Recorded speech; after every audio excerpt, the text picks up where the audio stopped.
அதிர்வுகளும் காட்சிமையும் மற்றும் ஆடுகளம் இந்த 2 புத்தகங்களை வெளியிடுவதற்காக இந்த இனிய தருணத்தில் நிகழ்வினை அலங்கரிக்கவும்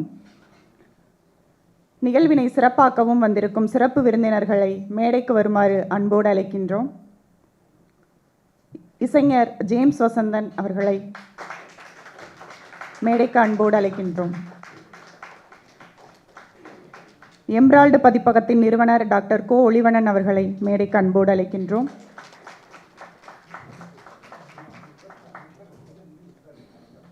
எழுத்தாளர் நேசமிகு ராஜகுமாரன் அவர்களை அன்போடு அழைக்கின்றோம். எழுத்தாளர் பாபு சசிதரன் அவர்களை அன்போடு அழைக்கின்றோம். இயக்குனர் சரவண சுப்பையா அவர்களை அன்போடு அழைக்கின்றோம். இந்த நிகழ்விற்கு வந்துள்ள அனைவரையும் அன்பும் பண்பும் கலந்த வார்த்தைகளால் வரவேற்க இசையின் மென்மையும் வார்த்தைகளில் நேர்த்தியும் கொண்ட குழல் குமரன் அவர்களை வரவேற்புரை வழங்குமாறு அன்போடு அழைக்கின்றேன். அனைவருக்கும் இனிய மாலை வணக்கம். இசையோடு துவங்கியிருக்கும் இந்த நூல் வெளியீட்டு விழாவிற்கு வருகை தந்திருக்கும் அனைவரையும் அன்போடு வருக வருக என வரவேற்கிறோம். எங்களோட வாருங்கள் படிப்போம் குழுவில் ஒரு முக்கியமான நபர் எழுத்தாளர் தொல்காப்பியன் அவர்கள். அவரோட தொடர்ச்சியான தேடல் அதனோட வெளிப்பாடு தான் இன்று அறிமுகமாக இருக்கும் ஆடுகளும் மற்றும் அதிர்வுகளும் காட்சிமைகளும் என்ற புத்தகம் இன்றைக்கி வெளியிட இருக்கிறாங்க. இந்த நிகழ்விற்கு வருகை தந்திருக்கும் இசைஞர் திரு ஜேம்ஸ் வசந்தன் அவர்களை வருக வருக என அன்போடு வரவேற்கிறோம். தொடர்ச்சியாக எம்ரால்டு பதிப்பகத்தார் எங்கள் வாருங்கள் படிப்போம் குழுவின் ஒருங்கிணைப்பாளர் முனைவர் கோ ஒளிவண்ணன் அவர்களை அன்போடு வரவேற்கிறோம். அடுத்ததாக எழுத்தாளர் நேசமிகு ராஜகுமாரன் டிஸ்கவரி பேலஸ் வேடியப்பன் அவர்கள் வருவதாக சொல்லியிருக்கிறாங்க. அடுத்ததாக எழுத்தாளர் பாபு சசிதரன் அவர்கள், இயக்குனர் சரவணன் சுப்பையா அவர்கள், முனைவர் ரெஜினா சந்திரா அவர்களும் எங்களோட குழுவின் படைப்பாளர் மொழிபெயர்ப்பாளர்.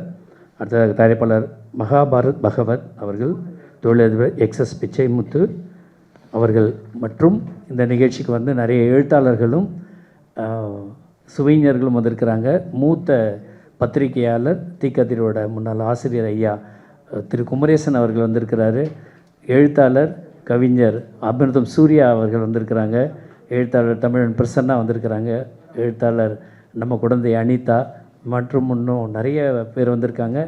மற்றும் பார்வையாளர்களும் குடும்பத்தார் தொல்காப்பியன் அவர்களின் குடும்பத்தார் அவர்களையும் அன்போடு வருக வருகன்னு வரவேற்கிறோம். இந்த நிகழ்ச்சிக்காக கோயம்புத்தூர்லேருந்து நிகழ்ச்சி ஆளுமை பண்ணுறதுக்காக கலைபாலா அவங்க குடும்பத்தோடு வந்திருக்கிறாங்க.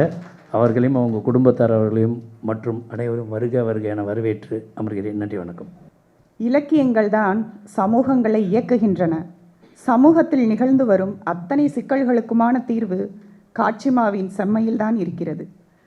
கலையை செம்மையாக்கினால் சமூகம் செம்மையடையும் என்ற நூலாரின் நோக்கமாக உருவாக்கப்பட்ட அதிர்வுகளும் காட்சிமையும் என்ற நூலை அறிமுகம் செய்வதற்காக வருகிறார். பிரிவின் பெருஞ்சுவரில் எதிரொலிக்கின்றன பிரியத்தின் சொற்கள் எனும் கனமான கவிதை வரிகளை தன் பக்கத்தின் முகப்பு வரிகளாக பதிந்து வைத்திருப்பவர் எழுத்தாளர், கவிஞர், குறும்பட ஆவணப்பட இயக்குனர் என பல்திறன் கொண்டவர். இத்தனை சிறப்புகளுக்குரிய ஐயா ராஜகுமாரன் அவர்களை அன்போடு அழைக்கின்றோம். இனிய நண்பர் தொல்காப்பியனின் ஆடுகளம் காட்சிய நுட்பம் அதிர்விகளும் காட்சிமையும் என்ற இந்த 2 நூல்களின் வெளியீட்டு விழாவிற்காக இங்கே என்னுடன் மேடையில் அமர்ந்திருக்கின்ற சக கலைஞர்கள் அனைவருக்கும், எதிரே பார்வையாளராக அமர்ந்திருக்கின்ற எழுத்தாளர்கள், பத்திரிகையாளர்கள், அருமை நண்பர்கள் எல்லோருக்கும் என்னுடைய வணக்கத்தை தெரிவித்துக் கொள்கிறேன். இந்த இடத்தில் நாம் எல்லோரும் இணைந்து இந்த நிகழ்ச்சியில் கலந்து கொள்வதற்கு காரணமானது சினிமா என்னும் ஒரு அற்புதமான ஊடகம். எல்லா கலைகளையும் தன்னுள்ளே ஓவியம், சிற்பம், இசை, நடனம் என்று எல்லா விதமான கலைகளையும் தன்னகத்தே கொண்டு காலங்களை கடந்து அதற்கு பின் வந்த ஊடகங்களை எல்லாம் விஞ்சி விஞ்சி நிற்கின்ற ஒரு அற்புதமான ஊடகம் சினிமா. அந்த சினிமாவை ரசிப்பது என்பது நம்முடைய வாழ்க்கை மரபில் ஒரு மிகப்பெரிய தாக்கத்தை ஏற்படுத்தியது. இன்னும் சொல்லப்போனால் இந்தியாவிலேயே சினிமாவும் அரசியலும் பிரித்து பார்க்க முடியாத அளவுக்கு இணைந்திருக்கிறது. இந்த மேடையிலே சினிமாவை பற்றி, சினிமா நூலை பற்றி பேசுவதென்றாலும் அதில் அரசியலை பேசித்தான் ஆக வேண்டும். ஏனென்றால்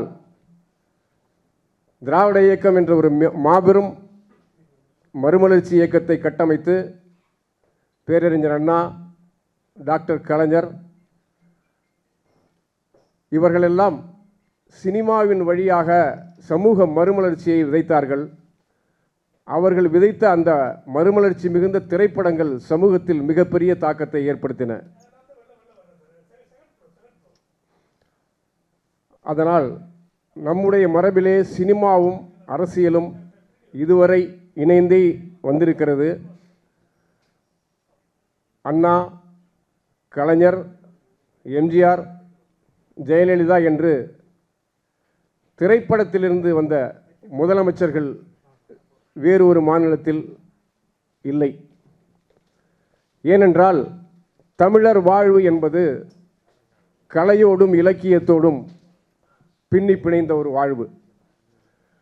நம்முடைய இசை மரபு என்பது வயல்களில் நாற்று நடும் போதும், சுண்ணம் இடிக்கும் போதும், ஏர் உழும்போதும் இசையாக வந்து மெல்ல மெல்ல மாறியது. அதை போலதான் கலை வடிவங்களும்.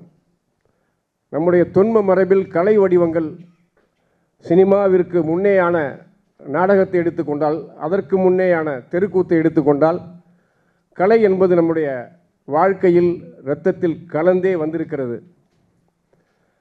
அத்தகைய கலையானது எத்தகைய தாக்கத்தை எல்லாம் ஏற்படுத்தி இருக்கிறது என்பதை ஒரு சின்ன உதாரணம் வழியாக சொல்ல விரும்புகிறேன்.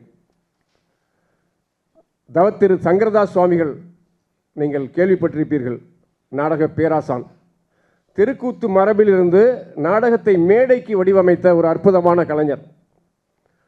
1860களில் பிறந்தவர். 1930களில் அவர் நடிகராக மேடை நாடகங்களில் நடித்து கொண்டிருந்த பொழுது ஒரு கிராமத்தில் நலத்தமயந்தி நாடகம் நடைபெறுகிறது. அந்த நாடகத்திலே சங்கரதாஸ் சுவாமிகள் சனீஸ்வர பகவானாக வேடமேற்று மேடையில் அதிர்ந்து நிலம் குலுங்குவது போல் மேடையை குலுங்க குலுங்க நள்ளிரவில் நடித்து கொண்டிருக்கிறார். அந்த சனீஸ்வர பகவான் தோற்றத்தை பார்த்த அந்த பார்வையாளர்களில், ரசிகர்களில் ஒரு பெண் அதிர்ச்சி அடைந்து இறந்து போகிறார். ஒரு நடிகனின் நடிப்புக்கு கிடைத்த வெற்றி அது ஒரு விபத்தாக இருந்தால் கூட. அதே நலத்தமயந்தி நாடகம் வேறொரு கிராமத்தில் நடக்கிறது. நள்ளிரவு தொடங்கி விடியற்காலை நாடகம் முடிந்து அந்த சனீஸ்வரன் வேடத்தை கலைப்பதற்காக அந்த ஊரிலே உள்ள ஒரு குளத்திற்கு வருகிறார் சங்கரதாஸ் சுவாமிகள். அப்போது அங்கே ஒரு சலவை தொழிலாளி பெண் காலையில் துணி துவைத்து கொண்டிருக்கிறார். இந்த சனீஸ்வரன் தோற்றத்தில் இருக்கின்ற சங்கரதாஸ் சுவாமிகளை பார்க்கின்ற போது அதிர்ச்சி அடைந்து மயங்கி கீழே விழுந்து இறந்து போகிறார். அதற்கு பிறகு பார்த்தால் அந்த பெண் கர்ப்பிணியாக இருக்கிறார். ஆக ஒரு நடிகன் தன்னுடைய தோற்றப்பொழிவால், ஒப்பனையால், நடிப்பு திறமையால் ஒரு 3 உயிர்களை பலி வாங்குகிறான். நடிப்பில் கொண்டுட்டான்னு சொல்லுவாங்கள்ல, பின்னி எடுத்துட்டான், நடிப்பில் கொண்டுட்டான், சாவடிச்சிட்டான்னு. அது மாதிரி நடிப்பின் வழியாக நிகழ்ந்த கொலை அது.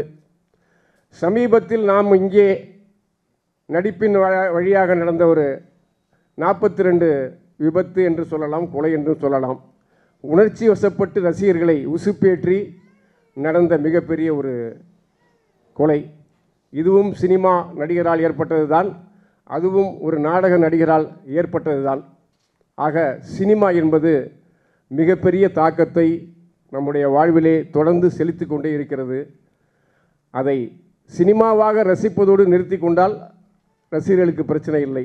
அதை தாண்டி தியேட்டர்களில் முதலமைச்சர்களை தேடும்போது தான் பிரச்சனை ஏற்படுகிறது. அதற்காக யாரும் அரசியலுக்கு சினிமா நடிகர்கள் வரக்கூடாது என்று சொல்லவில்லை. ஓட்டு போட உரிமை இருக்கிற எல்லா குடிமகனுக்கும் அரசியலுக்கு வர உரிமை இருக்கிறது. ஆனால் அந்த தகுதியோடு வருகிறார்களா என்பதை சினிமா ரசிகர்களாக ஆகிய நாம் சிந்தித்து பார்க்க வேண்டும். இங்கே இந்த ஆடுகளம் காட்சிய நுட்பம் அதிர்விகளும் காட்சிமையும் நூல்களை எழுதியிருக்கிற என்னுடைய அருமை நண்பர் தொல்காப்பியனை பற்றி பேசணும். தொல்காப்பியன் எப்படின்னா ரொம்ப ஒரு உணர்ச்சி பூர்வமாக சினிமாவை நேசிக்கிறவர். ஒரு எழுத்தாளராக இயக்குனராக இருந்தாலும் ரொம்ப உணர்ச்சி பூர்வமான ஒரு ரசிகராகவே, அதாவது முதல்ல ஒரு ஃபஸ்ட் லுக் போஸ்டர் வந்தாலே அது கதை சொல்லுவார். நானே கேட்டிருக்கேன், ஃபஸ்ட் லுக் போஸ்டரை பார்த்துட்டு எப்படிங்க கதை சொல்லுவீங்க? இல்லை அது இப்படி தான் இருக்குங்குவார். அப்புறம் படம் பார்க்க தியேட்டருக்கு போனார்னா படம் டைட்டில் பார்த்துட்டு இன்டர்வல்லே ஒரு போஸ்ட் போடுவார், இது படம் சரியில்லை அல்லது சரி இருக்குன்னு. படம் இன்டர்வலும் முடியல, முழு படத்தையும் பார்க்காம எப்படிங்க விமர்சனம் பண்ணுறீங்க அப்படின்னு கேட்டால், அதுக்கப்புறமா படம் முடிஞ்ச பிறகு அதை விமர்சனம் பண்ணுவார். அந்த படம் நல்லா இருந்தது அப்படின்னா அந்த டைரக்டர் தப்பிச்சான். அந்த படம் சரியா இல்லைன்னா இவர் பண்ணுற வார்த்தைகள்லாம் சூசைட் பண்ணுற மாதிரி இருக்கும். இனிமேல் அடுத்த படமே பண்ணக்கூடாதுங்கிற லெவலுக்கு இருக்கும். அப்படி ஒரு அற்புதமான ஒரு உணர்ச்சி வசப்பட்ட ரசிகர். ஏன்னா எந்த ஒரு படைப்பாளியும், ஒரு எழுத்தாளனோ இயக்குனரோ கவிஞனோ, அந்த படைப்புங்கிறது இந்த ரசனையின் உச்சத்தில் வெளிப்படுறது தான் படைப்பு. எவ்வளவு ரசனைகள் மேலோங்குதோ அது ஒரு கட்டத்தில் படைப்பாக மாறுகிறது. அதுதான் சினிமா ரசனை. இதில் அதிர்விகளும் காட்சிமையும் என்ற நூல், இதில் தொல்காப்பியன் என்னென்னா நாம் இப்படி கடந்து ரசித்து போகிற சில காட்சிகளையும் அந்த ஒரு இயக்குனருடைய திரைமொழியையும் ஒரு எடுத்துக்கிட்டு அதற்கான சில புதிய கலைச்சொற்களை கண்டுபிடிச்சிருக்காரு.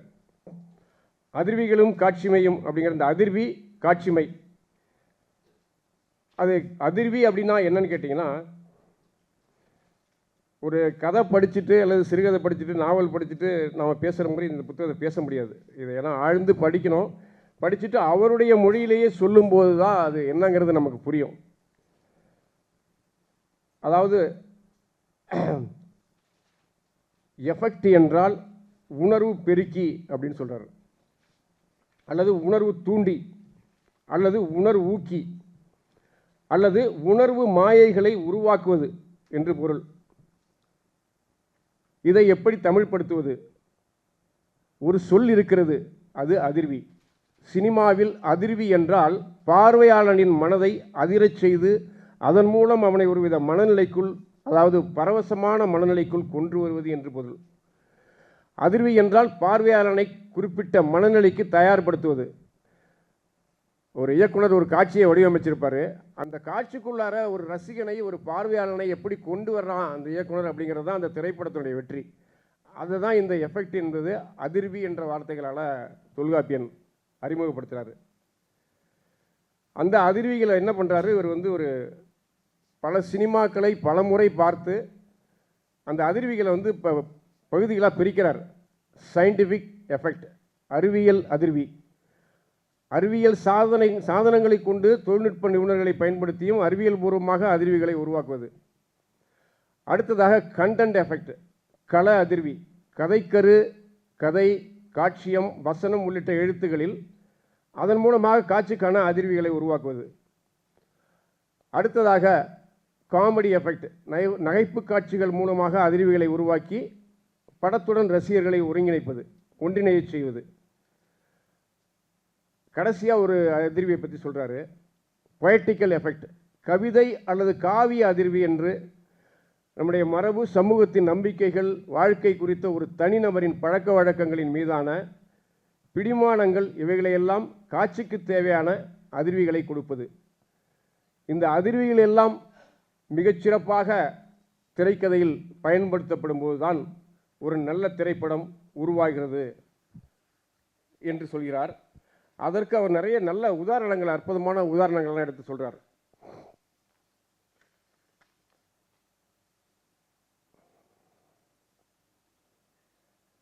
அதாவது பார்வையாளன் ஒரு காட்சி படிமத்தை பார்த்து கொண்டிருக்கும் போது அவன் வெறுமனே அந்த படிமத்தை மட்டும் பார்த்து கொண்டிருக்கவில்லை, கூடவே சேர்த்து பல்வேறு அதிர்வுகளையும் அவன் உணர்ந்து கொண்டிருக்கிறான். இயக்குனர் ஒரு காட்சி படிமத்தோடு சேர்த்து sound effect, musical effect, visual effect, CG, lighting effect, editing effect, locational effect, art effect என்று கதைக்கு தொடர்புடைய பல்வேறு அதிர்வுகளை பார்வையாளனுக்கு கிடைத்து கொண்டிருக்கிறான். நடிகனின் பிம்பத்தோடு இந்த ஒட்டுமொத்த அதிர்வுகளும் ஒன்றாக கலந்து பார்வையாளனுக்கு ஒரு குறிப்பிட்ட செய்தியை உணர்த்துகிறது அல்லது கடத்துகிறது. அதைத்தான் பங்சம் என்கிறார். பார்வையாளனுக்குள் பாய்ச்சப்படும் இந்த காட்சிமை என்பது இதுதான். இப்படி காட்சிமையை பற்றி, அதாவது காட்சிமை என்பது காட்சியின் மூலம் அல்லது காட்சிகளின் மூலம் உருவாகும் வெளிப்படும் மொழி என்று பொருள். காட்சி மொழி. இயக்குனர் வெற்றிமாறன் வருகிறார். அவருக்கு ஒரு பரத்த கரகோஷத்தோடு வரவேற்போம். அதிர்வுகளை பற்றி அப்படி சொல்லிவிட்டு காட்சிமை அப்படிங்கிற வார்த்தையை யூஸ் பண்ணுறாரு. மொழி என்பது குறியீடுகளின் மூலம் கருத்துக்களை கடத்துவதற்கு பயன்படும் ஒரு ஊடகம். இதுதான் மொழி என்றால் என்ன என்பதற்கான ஒரு வரையறை. காட்சிமை என்றால் என்ன?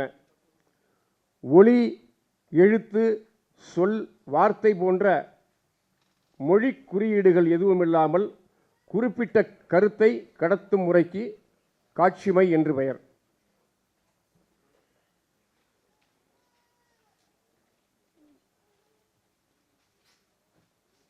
அதாவது மனிதன் ஆதியில் பிறக்கும்போது மொழிகளோடு தான் பிறந்தான்.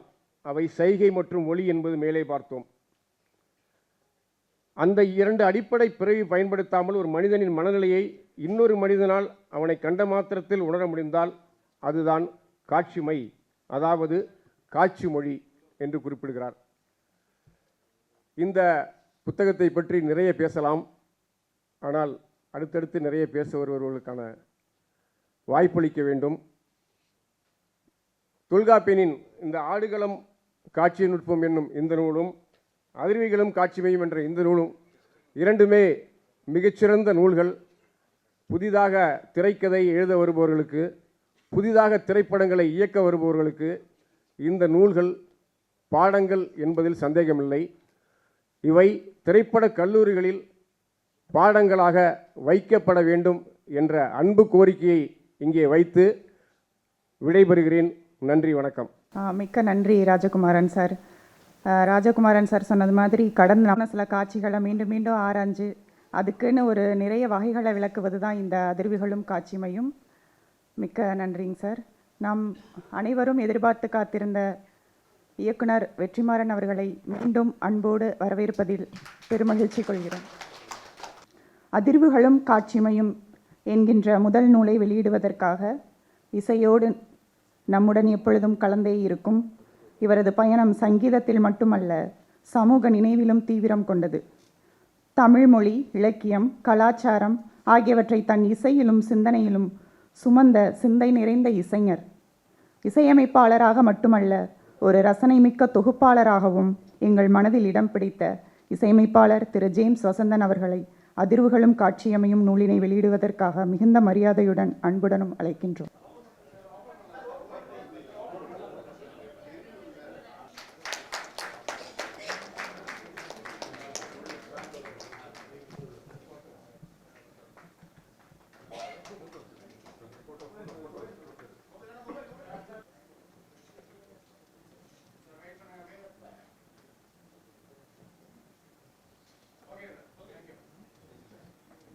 வாழ்க்கையின் விளிம்புகளில் நின்ற மனிதர்களின் வழிகளையும் திரையின் வழியே நம் உள்ளங்களில் ஆழமாக பதிய வைத்த இயக்குனர், படங்களைப் போலவே எழுத்தையும் ஆழமாக வாசித்து வாசிப்பை பார்வையாக மாற்றும் சிந்தை நிறைந்த கலைஞர்.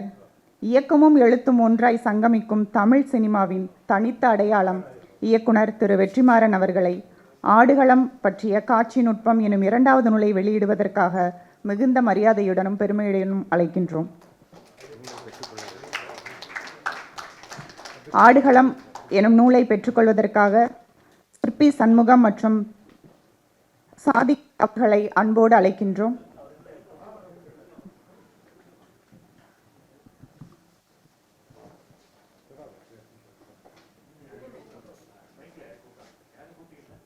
சிற்பி குமரேசன் ஐயா மற்றும் அமிர்தம் சூர்யா அவர்களை அன்போடு அழைக்கின்றோம். வாங்க சார், பேக் பண்ணியிருக்கேன் சார்.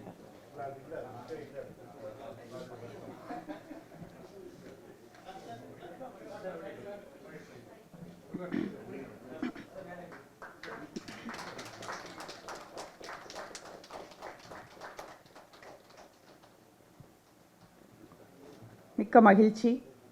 இந்த இனிய தருணத்தை வாழ்த்துவதற்காக, முதலில் வாழ்த்துரை வழங்குவதற்காக, கதைக்கும் சமூகத்திற்கும் முக்கியத்துவம் அளிக்கும் படைப்புகளால் அறியப்படும் சரிங்க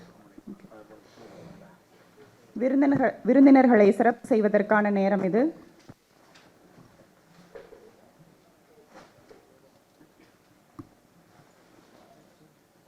பொல்லாதவன் படத்தின் மூலம் பல்சர் கொண்ட இளைஞர்களின் பல்ஸ் பிடித்து பார்த்த இயக்குனர் மற்றும் ஆடுகளம் படத்தின் மூலம் முறைமாமன் போல் கருப்பு எனும் கதாபாத்திரத்தை ஒவ்வொரு பெண்களின் மனதிலும் விதைத்த இயக்குனர் திரு வெற்றிமாறன் அவர்களுக்கு நமது மரியாதை செலுத்த கடமைப்பட்டிருக்கிறோம்.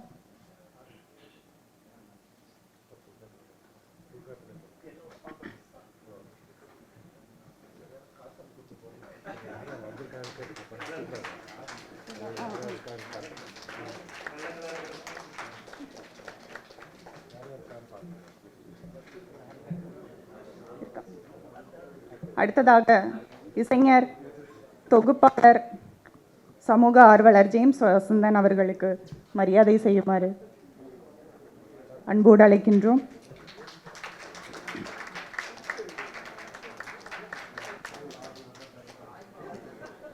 எம்ரால்டு பதிப்பகத்தின் நிறுவனர் டாக்டர் கோ ஒளிவண்ணன் அவர்களுக்கான மரியாதையை பெற்றுக்கொள்ளுமாறு அன்போடு அழைக்கின்றோம். அவர் அப்படியே ஆப்போசிட் திருப்பி. எழுத்தாளர் நேசமிகு ராஜகுமாரன் அவர்களுக்கு மரியாதை அன்போடு அழைக்கின்றோம். எழுத்தாளர் பாபு சசிதரன் அவர்களை அன்போடு அழைக்கின்றோம்.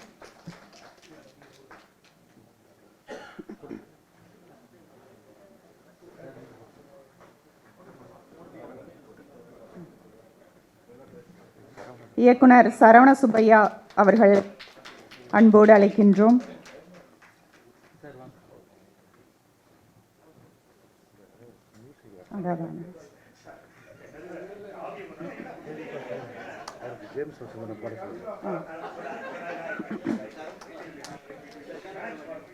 பாடகர், இசையமைப்பாளர் என பன்முகங்களை கொண்ட ஆர்வலர்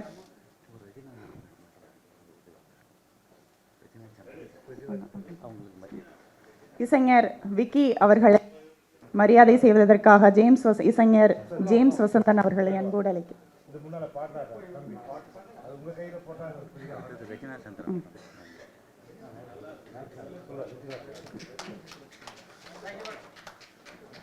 சரி, விக்கி.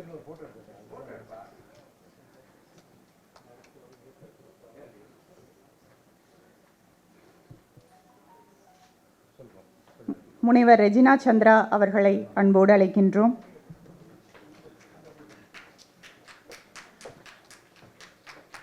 தயாரிப்பாளர் மகாதாரா பகவத் அவர்களை அன்போடு அழைக்கின்றோம்.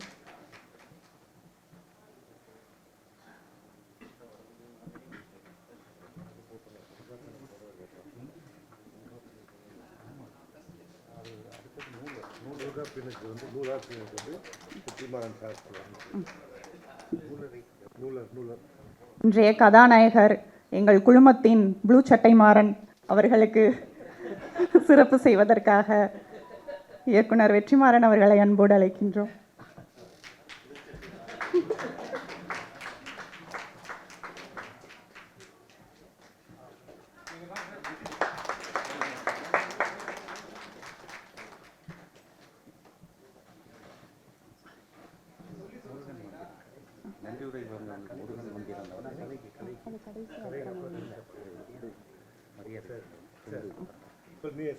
நிகழ்ச்சி தொகுப்பாளினி கலைபாலா அவர்களை மரியாதை செய்ய அன்போடு அழைக்கிறோம். வாங்க.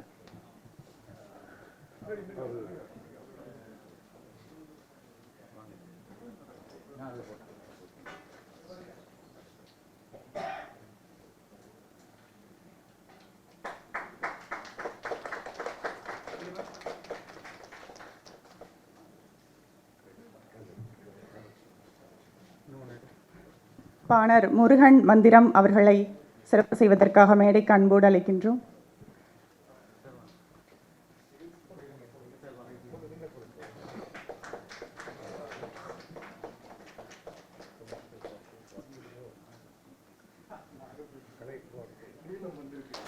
அடுத்ததாக எழுத்தாளர், மொழிபெயர்ப்பாளர், தமிழ்நாடு அரசு மருத்துவக் கல்லூரி துறையின் பணியாற்றும் நூலகவியலில் முனைவர் பட்டமும் பெற்ற திருமதி ரெஜினா சந்திரா அவர்களை வாழ்த்துரை வழங்குமாறு அன்போடு அழைக்கின்றோம்.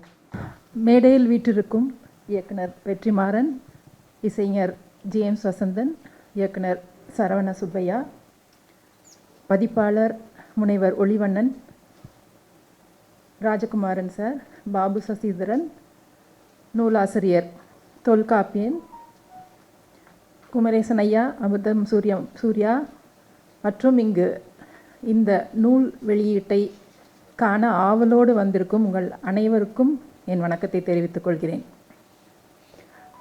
எழுதுவது என்பது ஒரு சிறப்பான செயல். அந்த எழுத்தை ஒரு புத்தக வடிவத்தில் தருவது என்பது மிகச் சிறப்பான செயல். அதுவும் எழுதிய புத்தகத்தை புத்தகங்களை ஒரே மேடையில் வெற்றிகரமாக வெளியிடுவது என்பது ஒரு சாதனை. இந்த சாதனையை இந்த 2 புத்தகங்களும் தொல்காப்பியன் அவர்களுடைய 7வது 8வது புத்தகங்கள்னு நினைக்கிறேன். இவர் இந்த சாதனையை தொடர்ந்து நிகழ்த்த வேண்டும், நிறைய புத்தகங்கள் எழுத வேண்டும் என்று மனமாற வாழ்த்துகிறேன், பாராட்டுகிறேன். தொல்காப்பியன் அவர்கள் என்னை இந்த நிகழ்ச்சிக்கு அழைச்ச போது ஒரு நாள் அலைபேசியில் பேசி, மேடம் டிசம்பர் 29 என்னுடைய 2 நூல்கள் வெளியிடுறேன், கண்டிப்பாக வந்துடுங்க மேடம் அப்படின்னாரு. கண்டிப்பாக வந்துடுறேன் சார் அப்படின்னு சொல்லிட்டு விவரங்கள் எல்லாம் கேட்டுக்கிட்டேன். அப்புறம் என்ன சொன்னார்னா, மேடம் நீங்கள் வந்தீங்கன்னா பேசணும் அப்படின்னாரு.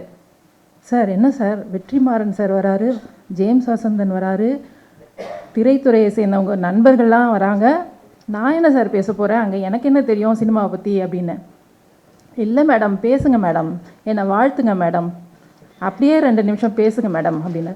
அதான் சார் சொல்கிறேன், எனக்கு எப்படி என்ன தெரியும் எனக்கு சினிமாவில், நீங்கள் பேச சொல்கிறீங்க அப்படின்னு சொன்னேன். இப்படியே போகுது, நான் மாட்டேங்கிறேன், இல்லை மேடம் பேசுங்க அப்படிங்கிறாரு. கடைசியில் கொஞ்சம் அமைதியாயிட்டேன். உடனே அவர் அந்த அமைதியான அந்த 1 செகண்டை பயன்படுத்தி, மேடம் உங்களுக்கு புத்தகங்களை அனுப்பி வைக்கிறேன், நன்றி வணக்கம் அப்படின்னு சொல்லிட்டு கட் பண்ணிட்டாரு. ஆனால் நான் ஏன் அமைதியான அப்படிங்கிறத சொல்லணும் இல்லையா? அது என்ன ஆச்சுன்னா, இவர் இந்த 2 புத்தகங்களில் ஒன்று ஆடுகளம் பற்றியது அப்படின்னு சொன்ன உடனே எனக்கு என் மனசுக்குள்ளே இந்த ஆடுகளம் படம் ஓட ஆரம்பிச்சிருச்சு. பேசும்போதே அந்த காட்சிகள்லாம் வருது. ஏன்னா அந்த பார்த்த காட்சிகள் எனக்கு எதுவுமே மறக்கலை, ஓடிக்கிட்டே இருக்குது. அப்புறம் அது சம்மந்தமாக என்னோடய அலுவலகத்தில் நடந்த ஒரு சின்ன சம்பவம் ஒன்று எனக்கு ஞாபகம் வந்தது. அது என்னென்னா, ஒரு 2-3 பேர் பேசிகிட்டு இருக்காங்க அலுவலகத்தில். அவங்க வேறு ஏதோ ஒரு படத்தை பற்றி பேசிக்கிட்டு இருக்காங்க. திடீர்னு ஆடுகளம் பற்றி பேசுகிறாங்க. நான் அங்கே இருந்ததுனால மேடம் ஆடுகளம் பார்த்துட்டிங்களா அப்படின்னு கேட்டாங்க. நான் சொன்ன பார்த்துட்டேன் அப்படின்னோடனே, எப்படி இருந்துச்சு அப்படின்னு கேட்டாங்க. அதாவது இந்த ஆடுகளம் ரிலீஸ் ஆகி ஒரு 2-3 மாதங்கள் இருக்கும். அப்போது எப்படி இருந்துச்சு அப்படின்னு கேட்டாங்க. நான் சொன்னேன் நீங்கள் சொல்லுங்கள் அப்படின்னு சொன்னேன். அவங்கெல்லாம் அந்த 2-3 பேரும் தங்களுக்குள்ளே அப்படியே பார்த்து சிரிச்சுக்கிட்டாங்க. அப்போ நான் நினச்சேன், இவங்களுக்கு அவங்க நினச்ச என்டர்டெயின்மெண்ட் அந்த புத்தகத்தில் அந்த படத்தில் கிடைக்கல போல இருக்கு அப்படின்னு நினச்சிக்கிட்டேன். அப்புறம் அவங்க கேட்டாங்க, இப்போ நீங்கள் சொல்லுங்கள் எப்படி இருந்துச்சு அப்படின்னு. நான் சொன்னேன், எனக்கு அந்த படம் ஒரு பிஹெச்டி தீசிஸ் மாதிரி இருந்துச்சு அப்படின்னு சொன்னேன். உடனே அவங்க, ஓ நீங்கள் ஆர்ட் படம் தான் பார்ப்பீங்களோ அப்படின்னு சொன்னாங்க. நான் ஒன்றும் கண்டுக்கலை. நான் இதெல்லாம் எதுக்கு சொல்கிறேன்னா, இந்த நிகழ்ச்சி நடக்கும்போது ஆடுகளத்துக்கு எந்த விருதுகளுமே அறிவிக்கப்பட்டில்லை. அப்போது இது நடந்து ஒரு 5-6 மாதங்கள் கழித்து தான் எல்லா விருதுகளும் வருது. அப்படி வரும்போது அது எனக்கே எப்படி இருந்ததுன்னா, என்னோட ரசனைக்கு ஒரு வேலிடேஷன் மாதிரி இருந்தது. அவங்க அங்கே விருது வாங்கும்போது நானே ஒரு விருது வாங்கின மாதிரி எனக்கு தோணுச்சு. அப்படி ஒரு அனுபவம் எனக்கு கிடச்சிது. இப்போ ஆடுகளத்தை பற்றி இதுக்கு மேலே நான் பேசினா எனக்கே நல்லது இல்லைன்னு நினைக்கிறேன். நம்ம தொல்காப்பியனை பற்றி கொஞ்சம் சொல்கிறேன். தொல்காப்பியன் பற்றி சொல்லணுன்னா, இப்போ தொல்காப்பியனுக்கு என்ன பிடிக்கும் அப்படின்னு கேட்டால், அவரை தெரிஞ்சவங்க எல்லாருமே சொல்லிடுவாங்க, அவருக்கு சினிமா தான் பிடிக்கும், சினிமா தான் அவர் உயிர், சினிமா தான் அவர் மூச்சு. இங்கே என்ன சொல்லுது அப்படின்னு கேட்டால், காட்சிமான்னு சொல்லுது அப்படின்னு சொல்லுவாருன்னு எல்லாருக்கும் தெரியும். ஆனால் நான் ஒரு முறை கேட்டேன், சரி சார், நீங்கள் வந்து அச்சு இலக்கியம் அப்புறம் காட்சி இலக்கியம், இலக்கியத்தை ரெண்டாக பிரிச்சுட்டிங்க, இப்போ காட்சி இலக்கியத்தை விட்டுருங்க, அச்சு இலக்கியத்தில் உங்களுக்கு என்ன பிடிக்கும்? கவிதை பிடிக்குமா, சிறுகதை பிடிக்குமா, நாவல் பிடிக்குமா அப்படின்னு கேட்டே வரும்போது, எனக்கு கட்டுரை தான் பிடிக்கும் அப்படின்னு சொன்னார். கட்டுரையில் தாங்க நம்ம சுதந்திரமாக எல்லாம் எழுத முடியும் அப்படின்னாரு. அதுக்கு ஏற்றார் போல் அவர் வந்து தினமும் ஃபேஸ்புக்கில் ஏதாவது ஒரு கட்டுரை எழுதுவாருங்கிறது நமக்கு தெரியும். அவர் வந்து எதை பற்றி வேணால் எழுதுவார், தான் பார்த்த சினிமாவை பற்றி எழுதுவார், சினிமா கலைஞர்களை பற்றி எழுதுவார், அவங்களுக்கு இடையே நடக்கிற சர்ச்சையை பற்றி எழுதுவார், அரசியலை பற்றி எழுதுவார், திடீர்னு ஒரு வார்த்தையை காயின் பண்ணி அதை எழுதுவார். ஆனால் என்னைக்கு எதை பற்றி எழுதுவாருன்னு நமக்கு தெரியாது. நாம் எல்லாம் ஒரு சினிமாவை பற்றி பேசிகிட்டு இருக்கும்போது அவர் அரசியலை எழுதுவார், நாம் அரசியலை பற்றி பேசிகிட்டு இருக்கும்போது வேறு இந்த வார்த்தை உருவாக்குறது பேசுவார். இல்லை திடீர்னு தேவிகா எனக்கு இன்னைக்கு பட்டாணி குருமா செய்து கொடுத்தார்கள் அப்படின்னு ஒரு போஸ்ட் போடுவார். மீன் குழம்பு, நண்டு குழம்பு எல்லாம் போடுவார். ஆனால் அவருடைய கட்டுரைகள் எல்லாம் எப்படி இருக்குன்னா, ஒரு பொருளை எடுத்துக்குவார், அதை பற்றி ஒரு கேள்வியை எழுப்புவார், அதுக்கு பிறகு அதை படிப்படியாக ஒரு வாதத்தை வச்சு இதுதான் கரெக்ட் அப்படின்னு ஒரு தீர்ப்பு சொல்லிடுவார். அப்படி தான் அவருடைய கட்டுரைகள் இருக்கும். ஆனால் அந்த கட்டுரைகள் எல்லாமே வந்து எப்படின்னா, யாரோ ஒருத்தர் எழுதினதில் ஒரு 2 வரி எடுத்து அங்கேருந்து இங்கேருந்து 2 வரி எடுத்து அப்படி போட்டு அந்த மாதிரிலாம் இருக்காது, நேர்மையாக எழுதியிருப்பார். ஒரு சில சமயத்தில் அவருடைய கருத்துக்கள் நமக்கு ஏற்புடையதாக இல்லாமல் இருக்கும், இருந்தாலும் அவர் கருத்தை அவர் ஆணித்தரமாக சொல்லிடுவார். ஆக இவர் வந்து ஒரு நேர்மையாக யோசிக்கக்கூடிய, எழுதக்கூடிய, ஒரு படைப்பை தரக்கூடிய ஒரு பனையூர்காரர். இப்போது இந்த இஃபெக்ட்ஸ் அண்ட் சினிமா லாங்குவேஜ் அந்த புத்தகம் இருக்கு இல்லையா, அந்த புத்தகத்தில் வந்து என்ன வருதுன்னா, இப்போ இவர் நிறைய வேர்ட்ஸ் எல்லாம் காயின் பண்ணுவார். இப்போ இதில் கூட நூலர், இசைஞர், காட்சிமா அப்படிலாம் சொல்கிறார் இல்லையா, அது மாதிரி நிறைய வார்த்தைகளை இவரே காயின் பண்ணுவார். அது மாதிரி ஒரு வார்த்தையை காயின் பண்ணி தான் இந்த இஃபெக்ட்ஸ் அண்ட் சினிமா லாங்குவேஜ் அப்படிங்கிற முதல் அத்தியாயமே வருது. அது என்ன வார்த்தைன்னா, அதான் இவர் சொன்னார் இல்லையா, ராஜகுமாரன் சொன்ன மாதிரி இஃபெக்ட் அப்படிங்கிற வார்த்தை தான். இஃபெக்ட் அப்படிங்கிறதுக்கு அர்த்தம் தமிழில் விளைவு. ஆனால் இவருக்கு அந்த விளைவு அப்படிங்கிற சொல் வந்து ஒரு பத்தலை. இது என்ன விளைவுன்னு சொன்னால் அது ஒரு பொதுவாக இருக்கே, இது எதையுமே குறிக்க மாட்டேங்குதே. விளைவுனா என்ன? அது ஒரு தாக்கமா, பாதிப்பா, உணர்ச்சி பெருக்கா, உணர்ச்சி ஊக்கியா, அப்படி என்னென்னத்தையோ சொல்லிக்கிட்டே வராரு. சொல்லிட்டு இதெல்லாம் இல்லைங்க, சினிமாவில் இஃபெக்ட்னா அதிர்வி, நான் சொல்கிறேன் அதிர்வி தான் இதுக்கு கரெக்டான சொல் அப்படின்னு சொல்கிறாரு. அதே மாதிரி இந்த புத்தகத்தில் நிறைய வார்த்தைகளை புதுசாக யூஸ் பண்ணியிருக்காரு. புதுசுன்னு நான் நினைக்கிறேன். தொடரி அப்படிங்கிறது வந்து நான் வந்து ரயில் வண்டி அப்படின்னு நினச்சிட்டு இருந்தேன், அவர் வந்து சீரீஸ் அப்படிங்கிற மாதிரி அர்த்தத்தில் யூஸ் பண்ணியிருக்காரு. அப்புறம் கணினியம் அப்படின்னு ஒரு வார்த்தையை யூஸ் பண்ணியிருக்காரு. அப்புறம் லாஜிக்கு வந்து காரணியம் அப்படின்னு சொல்கிறாரு. ஷார்ட்ஸுக்கு வந்து எனக்கு மிரண்டுட்டேன், சிமிட்டுகள் அப்படிங்கிறாரு. அப்புறம் இன்னொன்று மிரள வைக்கிறது, கேரக்டர்ஸ்க்கு வந்து ஆழங்கள் அப்படிங்கிறாரு. அப்புறம் உரைஞம், ரிதமிக்கலுக்கு வந்து இசையூரிய, அந்த மாதிரி வார்த்தைகள் எல்லாம் யூஸ் பண்ணியிருக்காரு. அப்புறம் இதுக்கப்புறம் தான் ஆக்சுவல் புக்கோட விஷயமே வருது. நிறைய இஃபெக்ட்ஸ் சொல்கிறாரு, visual effect, audio effect, poetical effect, graphics, அது எதுன்னு எல்லாம் சொல்கிறாரு. அது ஒவ்வொன்றத்தையும் விளக்கி ஒரு படத்துலேருந்து ஒரு காட்சி எடுத்து அதை விளக்கிறதுக்காக சொல்லி ரொம்ப அற்புதமாக அந்த காட்சியை எழுதியிருக்காரு. இதில் வந்து இந்த விஷுவல் இஃபெக்ட் அப்படிங்கிறதுக்கு வந்து ஜானி படத்தில் வர முதல் காட்சியை சொல்கிறாரு. ரஜினிகாந்த் வராரு, கார்லேருந்து இறங்குறாரு, உடனே ஒரு வானொலியில் ஒரு நியூஸ் சொல்கிறாங்க, யாரோ ஒருத்தருடைய காரு திருடு போயிடுது அப்படின்னோடனே அவர் இந்த காரோட பெயிண்ட்டை மாற்றுறாரு அப்படிங்கிறது. இது வந்து நானும் சின்ன வயசில் பார்த்துருக்கேன், எல்லாமே எனக்கு புரிஞ்சுது. ஆனால் இந்த புத்தகத்தில் ஒரு கூராய்வு செய்கிறது போல் அதை ஷார்ட் பை ஷார்ட் சொல்லி ரொம்ப அற்புதமாக விளக்கியிருக்காரு. எல்லாருக்குமே வந்து திருப்பியும் நினச்சி பார்க்குற மாதிரியும் புரியாதவங்களுக்கு புரிகிற மாதிரியும் எழுதியிருக்காரு. அதே மாதிரி பூவிழி வாசலிலே அப்படிங்கிற ஒரு படத்தில் வந்து ஒரு சவ ஊர்வலம் போகிற ஒரு காட்சியை பற்றி எழுதியிருக்காரு. அதில் வந்து ஒரு மந்திரம் சொல்கிற மாதிரி வரும், அது வந்து இது ஆடியோ எஃபெக்ட் அப்படின்னு சொல்லியிருக்காரு. அதெல்லாம் வந்து நான் நிச்சயமாக அதெல்லாம் எனக்கு தெரியல. இவர் இப்போ இந்த புத்தகத்தை படித்து தான் எனக்கு தெரிஞ்சுது. இப்போ அது மாதிரி அவர் சொல்லியிருக்கிற எல்லா காட்சியுமே நான் ஒரு வாட்டி பார்க்கணும் அப்படின்னு எனக்கு தோணுது. அப்புறம் இப்போ இந்த புத்தகத்தில் இவர் சொல்லியிருக்காருல்ல, இந்த மாதிரி படங்கள் ஜானி, கிழக்கே போகும் ரயில், இன்று போய் நாளை வா, பூவிழி வாசலிலே, அப்புறம் முதல் மரியாதை, இந்த எல்லா படத்தையும் நான் சின்ன வயசில் பார்த்துருக்கேன். திரையரங்கத்துக்கு போய் பார்த்துருக்கேன். பார்த்துட்டு என்னுடைய நண்பர்கள்கிட்டயோ இல்லை குடும்பத்தார்கிட்டயோ வாரக்கணக்காக மாதக்கணக்காக கூட நாங்கள் பேசியிருக்கோம். இப்போ சரி, இப்போ இந்த இடத்துல இதை நிறுத்துகிறேன். ஆனால் இன்னொரு விஷயத்த சொல்கிறேன். இந்த நிகழ்ச்சிக்கு நம்மளை எல்லாரையும் கூப்பிட்டாரு இல்லையா, எல்லாரையும் ஃபோன் பண்ணி கூப்பிட்ருப்பாரு, எப்படியோ குரூப்பில் எப்படியோ கூப்பிட்ருப்பாரு, நம்ம எல்லாம் வந்திருக்கோம். ஆனால் இப்போ இந்த கடந்த 10 நாட்களாக அவர் வந்து இந்த நிகழ்ச்சியை பற்றிய பதிவுகளை போட்டுகிட்டே வரார் ஃபேஸ்புக்கில். அதில் வந்து இவர் நேசமிகு ராஜகுமாரன் என்ன எழுதினார் அப்படின்னு போடுறாரு, கருந்தேல் ராஜேஷ் என்ன வாழ்த்துறை எழுதினாருன்னு போடுறாரு ஒரு நாள். அதுக்கப்புறம் வந்து தனஞ்சயன் அவர்கள் அணிந்துரை பற்றி போடுறாரு. அப்புறம் அந்த மாதிரி போட்டுகிட்டே வர்றார். இப்போது கடைசியில் ஒரு 3-4 நாளுக்கு முன்னாடி ஒரு பதிவு போடுறாரு. என்னென்னா, இப்போ வந்து நான் உங்களை எல்லாரையும் கூப்பிட்றேன் இந்த நிகழ்ச்சிக்கு. ஒரு புத்தகம் என்ன செய்திட முடியும்? ஒரு புத்தக வெளியீட்டு விழா என்ன அற்புதத்தை நிகழ்த்தி விட முடியும்? அதில் ஒரு ஆடல் இருக்குமா, பாடல் இருக்குமா? இருந்தாலும் நான் உங்களை எல்லாம் ஏன் கூவி கூவி அழைக்கிறேன், எல்லோரும் வாங்க. நீங்கள் வந்தீங்கன்னா ஒருவேளை நானும் நம்ம எல்லாருமே காலாகாலத்துக்கும் மறைந்து போகாமல் ஒரு புத்தகத்துக்குள் சேர்ந்து வசிக்கும் சாத்தியம் கூட நிகழலாம் அப்படின்னு போட்டிருக்காரு. இந்த வரி வந்து இப்போ நான் சொன்னேன் இல்லையா, அந்த சின்ன வயசில் நான் எல்லா படத்தையும் பார்த்தேன் அப்படின்னு சொல்லிட்டு, அப்போ அதை பார்த்து ஸ்லாகிச்சு எல்லார்கிட்டையும் பேசினது எல்லாம் இப்போ எனக்கு ஞாபகம் வந்தது. அதே போல் ஸ்லாகித்த ஒருவர் தான் இந்த புத்தகத்தை எழுதியிருக்காரு.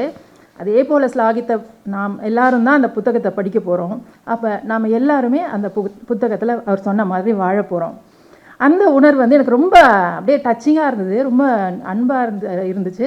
அதுக்காக அவருக்கு நன்றி சொல்லணும் அப்படின்னு கூட நான் நினச்சேன். இப்போ கடைசியாக ஒன்று சொல்லிடுறேன். இப்போ இந்த சினிமாக்கள்லாம் வந்து நாங்கள் பார்த்தோம், ரொம்ப வாரக்கணக்காக மாதக்கணக்காக பேசணும் அப்படின்னு சொல்கிறேன் இல்லையா. அது ஏன்னா அந்த காலத்தில் வந்து ஒரு படம் வரும், அப்புறம் அந்த படம் வந்து எப்போவாவது தொலைக்காட்சியில் வரும். இப்போ இருக்கிற மாதிரி நம்ம நினச்சப்பெல்லாம் போட்டு பார்க்க முடியாது. அப்படி தான் ரொம்ப நாள் ஒரு படத்தை பற்றியே நம்ம பேசிக்கிட்டே இருப்போம். அப்படி அந்த 80 காலகட்டங்களில் அந்த மாதிரி இருக்கும்போது நாம் அதே சமயத்தில் நல்ல வெளிநாட்டு படங்களையும் நம்ம பார்த்தோம். காந்தி, ஜுராசிக் பார்க், அந்த மாதிரி படங்கள்லாம் கூட நம்ம பார்த்தோம். இப்போ அந்த படங்கள் வரும்போது இதெல்லாம் ஒரு மாதிரி இருக்கும், வெளிநாட்டு படங்கள் ஒரு மாதிரி இருக்கும். அப்போ அந்த வெளிநாட்டு படங்களுக்கு வந்து மேக்கிங் ஆஃப் த ஃபில்ம் அப்படின்னு போடுவாங்க. அது வந்து ஒரு அரை மணி நேர படம் மாதிரி தொலைக்காட்சியெலாம் வரும். அது ரொம்ப ஆர்வமாக பார்ப்போம். அப்போ தான் ஒரு சினிமானா இப்படி தான் எடுப்பாங்களா அப்படிங்கிறதெல்லாம் நம்ம கண்கூடாக பார்க்குற மாதிரி இருந்துச்சு. இப்போது நான் இந்த புத்தகம் எழுதியிருக்கிறத நான் எப்படி பார்க்குறேன்னா, அதுக்கப்புறம் நம்ம தமிழ் சினிமாலையும் மேக்கிங் ஆஃப் த ஃபில்ம் எல்லாம் பண்ண ஆரம்பித்தாங்க. அந்த ட்ரெண்டு கொஞ்ச நாள் ஓடி அது போயிடுச்சு இப்போது. ஆனால் இப்போ இவர் செய்திருக்கிற இந்த காரியம் வந்து இந்த மாதிரி ஒரு 10 ஆண்டுகள் 20 ஆண்டுகள் ஓடி பிறகு நாம் நினச்சி பார்க்குற சில படங்கள், இல்லை ஒரு வெற்றி விழாவை கொண்டாடிய படங்கள், வெள்ளி விழாவை கொண்டாடிய படங்கள், அந்த மாதிரிலாம் வரும்போது அவற்றுக்கு சும்மா அந்த மாதிரி பேசி யூடியூப்பில் ஒரு 2 நிமிஷம் 3 நிமிஷம் காணொலிகளை போடுறதை விட, இனிமே இந்த மாதிரி வெற்றி விழாவை கொண்டாடும் போது இந்த மாதிரி ஒரு புத்தகத்தை வெளியிட்டு செய்கிறது வந்து ஒரு ட்ரெண்டாக மாறணும் அப்படின்னு நான் நினைக்கிறேன். அப்படி அது மாறுச்சுன்னா அதுக்கு ஒரு முன்னோடியாக, அதுக்கு ஒரு தொடக்க புள்ளியாக நம்ம தொல்காப்பியன் தான் இருப்பார் அப்படின்னு எனக்கு தோணுது. அதை வந்து அவர் அப்படி நான் தான் அந்த தொடக்க புள்ளின்னு தட்டி கொள்ளலாம். எனவே இவர் இன்னும் இந்த திரைத்துறையில் நிறைய உயரங்கள் எட்ட வேண்டும் என்று வாழ்த்தி வாய்ப்புக்கு நன்றி கூறி விடைபெறுகிறேன். வணக்கம். மிக்க நன்றி ரெஜினா மேம். உங்களை மாதிரியே தான் முதல்ல தொகுப்பாளராக பண்ணணும் அப்படின்னு எனக்கும் சொல்லும்போது ஃபஸ்ட்டு ஜேம்ஸ் வசந்தன் சார் வராரு அப்படின்னு சொன்னாங்க. அஜோ அவர் லஹரம் பார்ப்பாரே அப்படின்னு சொன்னேன் நான் வீட்டில். அடுத்து வெற்றிமாறன் சார் வராருன்னு சொன்னதுக்கப்புறம் ஒன்று ஸ்டேஜில் நடித்தா காட்ட சொல்ல போகிறார், வீட்டுக்குள்ளே எவ்வளோ பேசுகிறா, அங்கே போய் நின்று பேசு அப்படின்னு சொல்லி தான் எனக்கும் இந்த பயணம் அமைஞ்சது. மிக்க நன்றி மேம். அடுத்ததாக சமூக பொறுப்புணர்வுடன் செயல்படும் முன்னோடி தொழிலதிபர் திரு எக்ஸல் பிச்சைமுத்து அவர்கள் இந்த சிறப்பு நிகழ்வில் தமது வாழ்த்துறையை வழங்க வருமாறு அன்போடு அழைக்கின்றோம். மேடையில் வீற்றிருக்கக்கூடிய அனைத்து ஆளுமைகளுக்கும், இங்கே வருகை புரிந்திருக்கக்கூடிய அனைத்து சான்றோர்களுக்கும் எனது இனிய மாலை வணக்கம். தொல்காப்பியனுக்கும் எனக்கும் இருக்கக்கூடிய உறவு நூலும் மலரும் போல ஏறக்குறைய 8 புத்தகங்களை அவர் இதுவரை வெளியிட்டிருக்கின்றார். அந்த 8 புத்தகங்களினுடைய வெளியீட்டு விழாவில் நான் கலந்து கொண்டிருக்கின்றேன். ஆவலாதி என்கின்ற ஒரு புத்தகத்தை நானே வெளியிட்டிருக்கின்றேன். அவரோடு நீண்ட நெடிய பயணமாக நின்றேன். தொல்காப்பியனை பற்றி, ஏன்னா இப்போ புக்கை பற்றியெல்லாம் நிறையா பேர் எல்லாரும் பேசிட்டாங்க. தொல்காப்பியனை பற்றி கொஞ்சம் பேசலாம்னு நான் நினைக்கிறேன். தொல்காப்பியன்கிறது வந்து என்னுடைய பார்வையில் தொல்காப்பியன் ஒரு திருக்குறள் மாதிரி 1.25 அடி தான் இருக்குது. ஆனால் பெரிய விஷயங்களை சொல்லும். பெரிய விஷயங்களை நான் அவர்கிட்ட கேட்டேன், இந்த மாதிரி வந்து ஆடுகளம் ஒரு புக் எழுதுகிறேன் அப்படின்னு எழுதியிருக்குன்னு சொல்லும்போது, எனக்கு தெரிஞ்ச ஒரு சிற்றறிவில் ஒரு படம் ஓடலைன்னா அதற்கு என்ன காரணம் 1008 காரணம் சொல்லலாம். ஒரு படம் ஓடி பட்டி தொட்டியெல்லாம் 24 விருதுகள் வாங்கின ஒரு படத்தை ஒரு மனுஷன் ஆராய்ஞ்சு அதை வந்து இந்த வெளி உலகுக்கு காட்சிமாப்படுத்துகிறா. அவருடைய மொழியில் சொல்கிறேன்னா காட்சிமாப்படுத்துகிறாருன்னா அது எவ்வளோ பெரிய விஷயம், அதற்கு எவ்வளோ ஒரு தில்லு வேணும், ஒரு தெனாவட்டு வேணும். அதை வந்து செஞ்ச எனக்கு உண்மையிலே ரொம்ப பெரிய ஆச்சரியமாக இருந்துச்சு. எப்போ அந்த மனுஷன் இந்த மாதிரிலாம் வித்தியாசம் யோசிக்கிறான் அப்படிங்கிற போட்டு. இதை விட ஒரு விஷயம், ஒரு பேர் அதை பேரை சொல்ல விரும்பல, அவருடைய திறமை எந்த அளவுக்கு மதிக்கப்படுகிறது போற்றப்படுங்கிறதுக்கு ஒரு விஷயம் சொல்கிறேன். ஒரு பெரிய பத்திரிகை அதனுடைய ஆசிரியருடைய பொறுப்பு அவரை தேடி வந்த பொழுது கூட தன்னுடைய உடல்நிலை கருதி மற்ற என்னை பொறுத்த ஆளாக இருந்தால் அப்படியே அந்த பத்திரிகையினுடைய பேரை சொன்ன உடனே போய் ஜாயின் பண்ணிடுவேன். ஆனால் அதை கூட வேணாம்னு உடல் அந்த அளவுக்கு வந்து அவர் ஒரு நல்ல மனிதன். சமூகத்துக்கு நிறைய உதவ வேணும். நான் இன்னொன்று அவர்கிட்ட ஒரு விஷயம் பெருசாகவே வைக்கிறேன். ஐயா, உங்களுக்கு எழுத்து திறமை இருக்கிறது, உங்களுக்கு நல்ல நினைவாற்றல், ஒரு விஷயத்தை வித்தியாசமாக பார்க்கக்கூடிய ஒரு பார்வை இருக்கின்றது. அந்த பார்வையை நீங்கள் திரைப்படங்களோடு நிறுத்தி கொள்ளாமல் சமூகத்தை நோக்கியும் பாய்ச்சுங்கள்ங்கிறது என்னுடைய பணிவான வேண்டுகோள். ஏன்னா இவர் எழுதியிருக்கிற 8 நூல்களும் பார்த்தீங்கன்னா மேக்சிமம் சினிமா சம்மந்தப்பட்டதாகவே இருக்குது. சமூகம் சார்ந்ததாக இது மாற வேண்டும். அதே நேரத்தில் இங்கே வந்திருக்கக்கூடியவர்கள் இப்போ ஒரு 8 புக் எழுதியிருக்கிறாரு. இப்போ அடுத்த மாதம் வந்து புத்தக திருவிழா வரப்போகுது. அதே மாதிரி இந்த 8 புத்தகங்களும் நூலகங்களில் கிடைப்பதற்கு என்ன வழிவகை செய்ய வேண்டுமோ, கதிரவனெல்லாம் வந்திருக்காரு, தயவுசெய்து அந்த பணியை நீங்கள் செய்யலாம். ஏன்னா நூலகங்கள் மூலமாக எல்லா நூலகங்கள் தமிழ்நாட்டில் இருக்கக்கூடிய அத்தனை நூலகங்களுக்கும் போகலாம். அதே மாதிரி அவர் அண்ணன் வந்திருக்காரு, ஆடுகளம் டைரக்டர். இந்த சத்தியமாக சொல்கிறேன், இந்த புக்கெல்லாம் படிக்கிற பொழுது என்ன மாதிரி சினிமா சம்மந்தம் இல்லாத, நான் பிஸ்னஸ் மேன், ஒரு ஜெராக்ஸ் மிஷின் வைக்கிறாள், எனக்கு இருக்கக்கூடிய அந்த படிக்கிற பொழுது இந்த மாதிரி புக்குகள் நமக்கு கிடைக்கிறத விட இந்த சினிமா ஃபீல்டில் கோடம்பாக்கத்தில் வலசரவாக்கத்தில் தட்டி விட்டால் நிறைய அசிஸ்டன்ட் டைரக்டர்ஸ் இருப்பாங்க, நிறையா பேர் எழுத்தாளர் இருப்பாங்க, கவிஞர் இருப்பாங்க, வாழ்க்கையில் எப்படியாவது முன்னேறி வரணும்னு நினைக்கிறாங்களே, அவங்களுக்கு இது ஒரு வழிகாட்டி நூலாக அமையும். ஆகவே இந்த நூட்களை எப்படி இந்த சினிமா உலகத்திற்கு, இந்த கமர்ஷியல் உலகத்திற்கு கொண்டு செல்வது என்பதை நீங்கள் தீர்மானிக்க வேண்டும். இன்னும் பல நூல்கள் 100 நூல்கள் வாழ வேண்டும். அதற்கு உங்களுடைய உடல்நலத்தையும் பேணி காத்துக்கொள்ளுங்கள் கூறி நன்றி கூறி விடைபெறுகின்றேன். நன்றி. எடுத்துக்கிட்டாலும் மிகவும் சிறப்பான ஒரு உரையை வழங்கியதற்காக மிக்க மகிழ்ச்சி சார். அடுத்ததாக திரை மற்றும் ஊடகத்துறையில் 25 ஆண்டுகளுக்கும் மேலாக அனுபவம் கொண்ட உதவி மற்றும் இணை இயக்குனர், குறும்படங்கள், விளம்பரப்படங்கள், ஆவணப்படங்கள் தனது பயணத்தை தொடர்ந்து செய்து வரும் இயக்குனர், நடிகர் மகாதாரா பகவத் அவர்களை வாழ்த்துரை வழங்குமாறு அன்போடு அழைக்கின்றோம். அனைவருக்கும் மாலை வணக்கம். மேடையில் வீட்டிற்கும் இயக்குனர் Vetrimaaran sir, Saravana Subbaiah sir, James Vasanthan sir, Mozhivannan sir, Tholkappiyan sir, Regina ma'am, Rajakumaran sir, அனைவருக்கும் வணக்கம். ஆக்சுவலாக தொல்காப்பியன் சார் வந்து எனக்கு முகநூல் வழியாக தான் பழக்கம். அதிர்விகளும் காட்சிமாவும் அப்படின்னு ஒரு புக் எழுதியிருக்கேன் சார், நீங்கள் படிங்க அப்படின்னாரு. சரிங்க சார் படிச்சிடறேன் அப்படின்னு சொல்லிட்டு படிச்சுட்டு அவர் அடுத்தது அதை பற்றி பேசிட்டு போது சொன்னார், எனக்கு ஒரு வாழ்த்துரை எழுதி அனுப்ப முடியுமா அப்படின்னாரு. எனக்கு ரொம்ப அதிர்ச்சியாக இருந்தது. ஏன்னா நம்மள்கிட்ட வாழ்த்துறை வாங்கிறதுக்கு நம்ம தகுதியாங்கிற ஒரு பெரிய கேள்வி எனக்கு இருந்தது. இருந்தாலும் நான் ஒரு திரைப்படக் கல்லூரி மாணவர், சரி ஓகே அப்படின்னு சொல்லிட்டு நான் எனக்கு தெரிந்த தமிழில் நான் அவருக்கு ஒரு வாழ்த்துறை எழுதி அனுப்பினேன். அதை பிரசுரிச்சிருக்கிறாரு புக்கில். முதற்கண் அதற்கு என்னுடைய மனமார்ந்த நன்றியை தெரிவித்துக் கொள்கிறேன் ஆசிரியர் அவர்களுக்கு. அதுக்கப்புறம் என்னென்னா, நான் இங்கே இந்த மாதிரி ஃபங்க்ஷன் நடத்தணும் சார், ஹால்லாம் புக் பண்ணணும், ஏதாவது ஒரு ஹால் இருந்தால் சொல்லுங்கள் அப்படின்னாரு. நானும் 2-3 ஹால் சொன்னேன். இல்லை சார், அண்ணா நூற்றாண்டு நூலகம் பெட்டர்னு நினைக்கிறேன், நான் ஏற்கனவே அதில் ஒரு விழா நடத்தியிருக்கேன் அப்படின்னாரு. அப்புறம் வந்து பார்த்து நாங்கள் கேட்ட தேதிக்கு நேற்று கேட்டோம். ஆக்சுவலாக அதுக்கப்புறம் இன்றைக்கி தான் அவைலபிள்னோடனே சரி இந்த அரங்கம் வேணும் அப்படின்னு சொல்லிட்டு இதில் புக் பண்ணிட்டோம். புக் பண்ணிட்டு கீழே வரும்போதே சொல்லிட்டாரு, சார் இந்த விழா ஏற்பாடெலாம் கொஞ்சம் பார்த்துங்க அப்படின்ட்டாரு. நானும் சரி விழா ஏற்பாடு தானே பார்த்துக்கலாம் சார் அப்படின்ட்டு விட்டேன். அதுக்கப்புறம் தான் தெரிஞ்சது ஒரு விழாவை ஏற்பாடு பண்ணி அதை நடத்தக்கூடிய பிரச்சனை என்னங்கிறத இன்றைக்கி நான் இப்போ அனுபவிச்சுக்கிட்டே உட்காந்துருக்கிறேன்.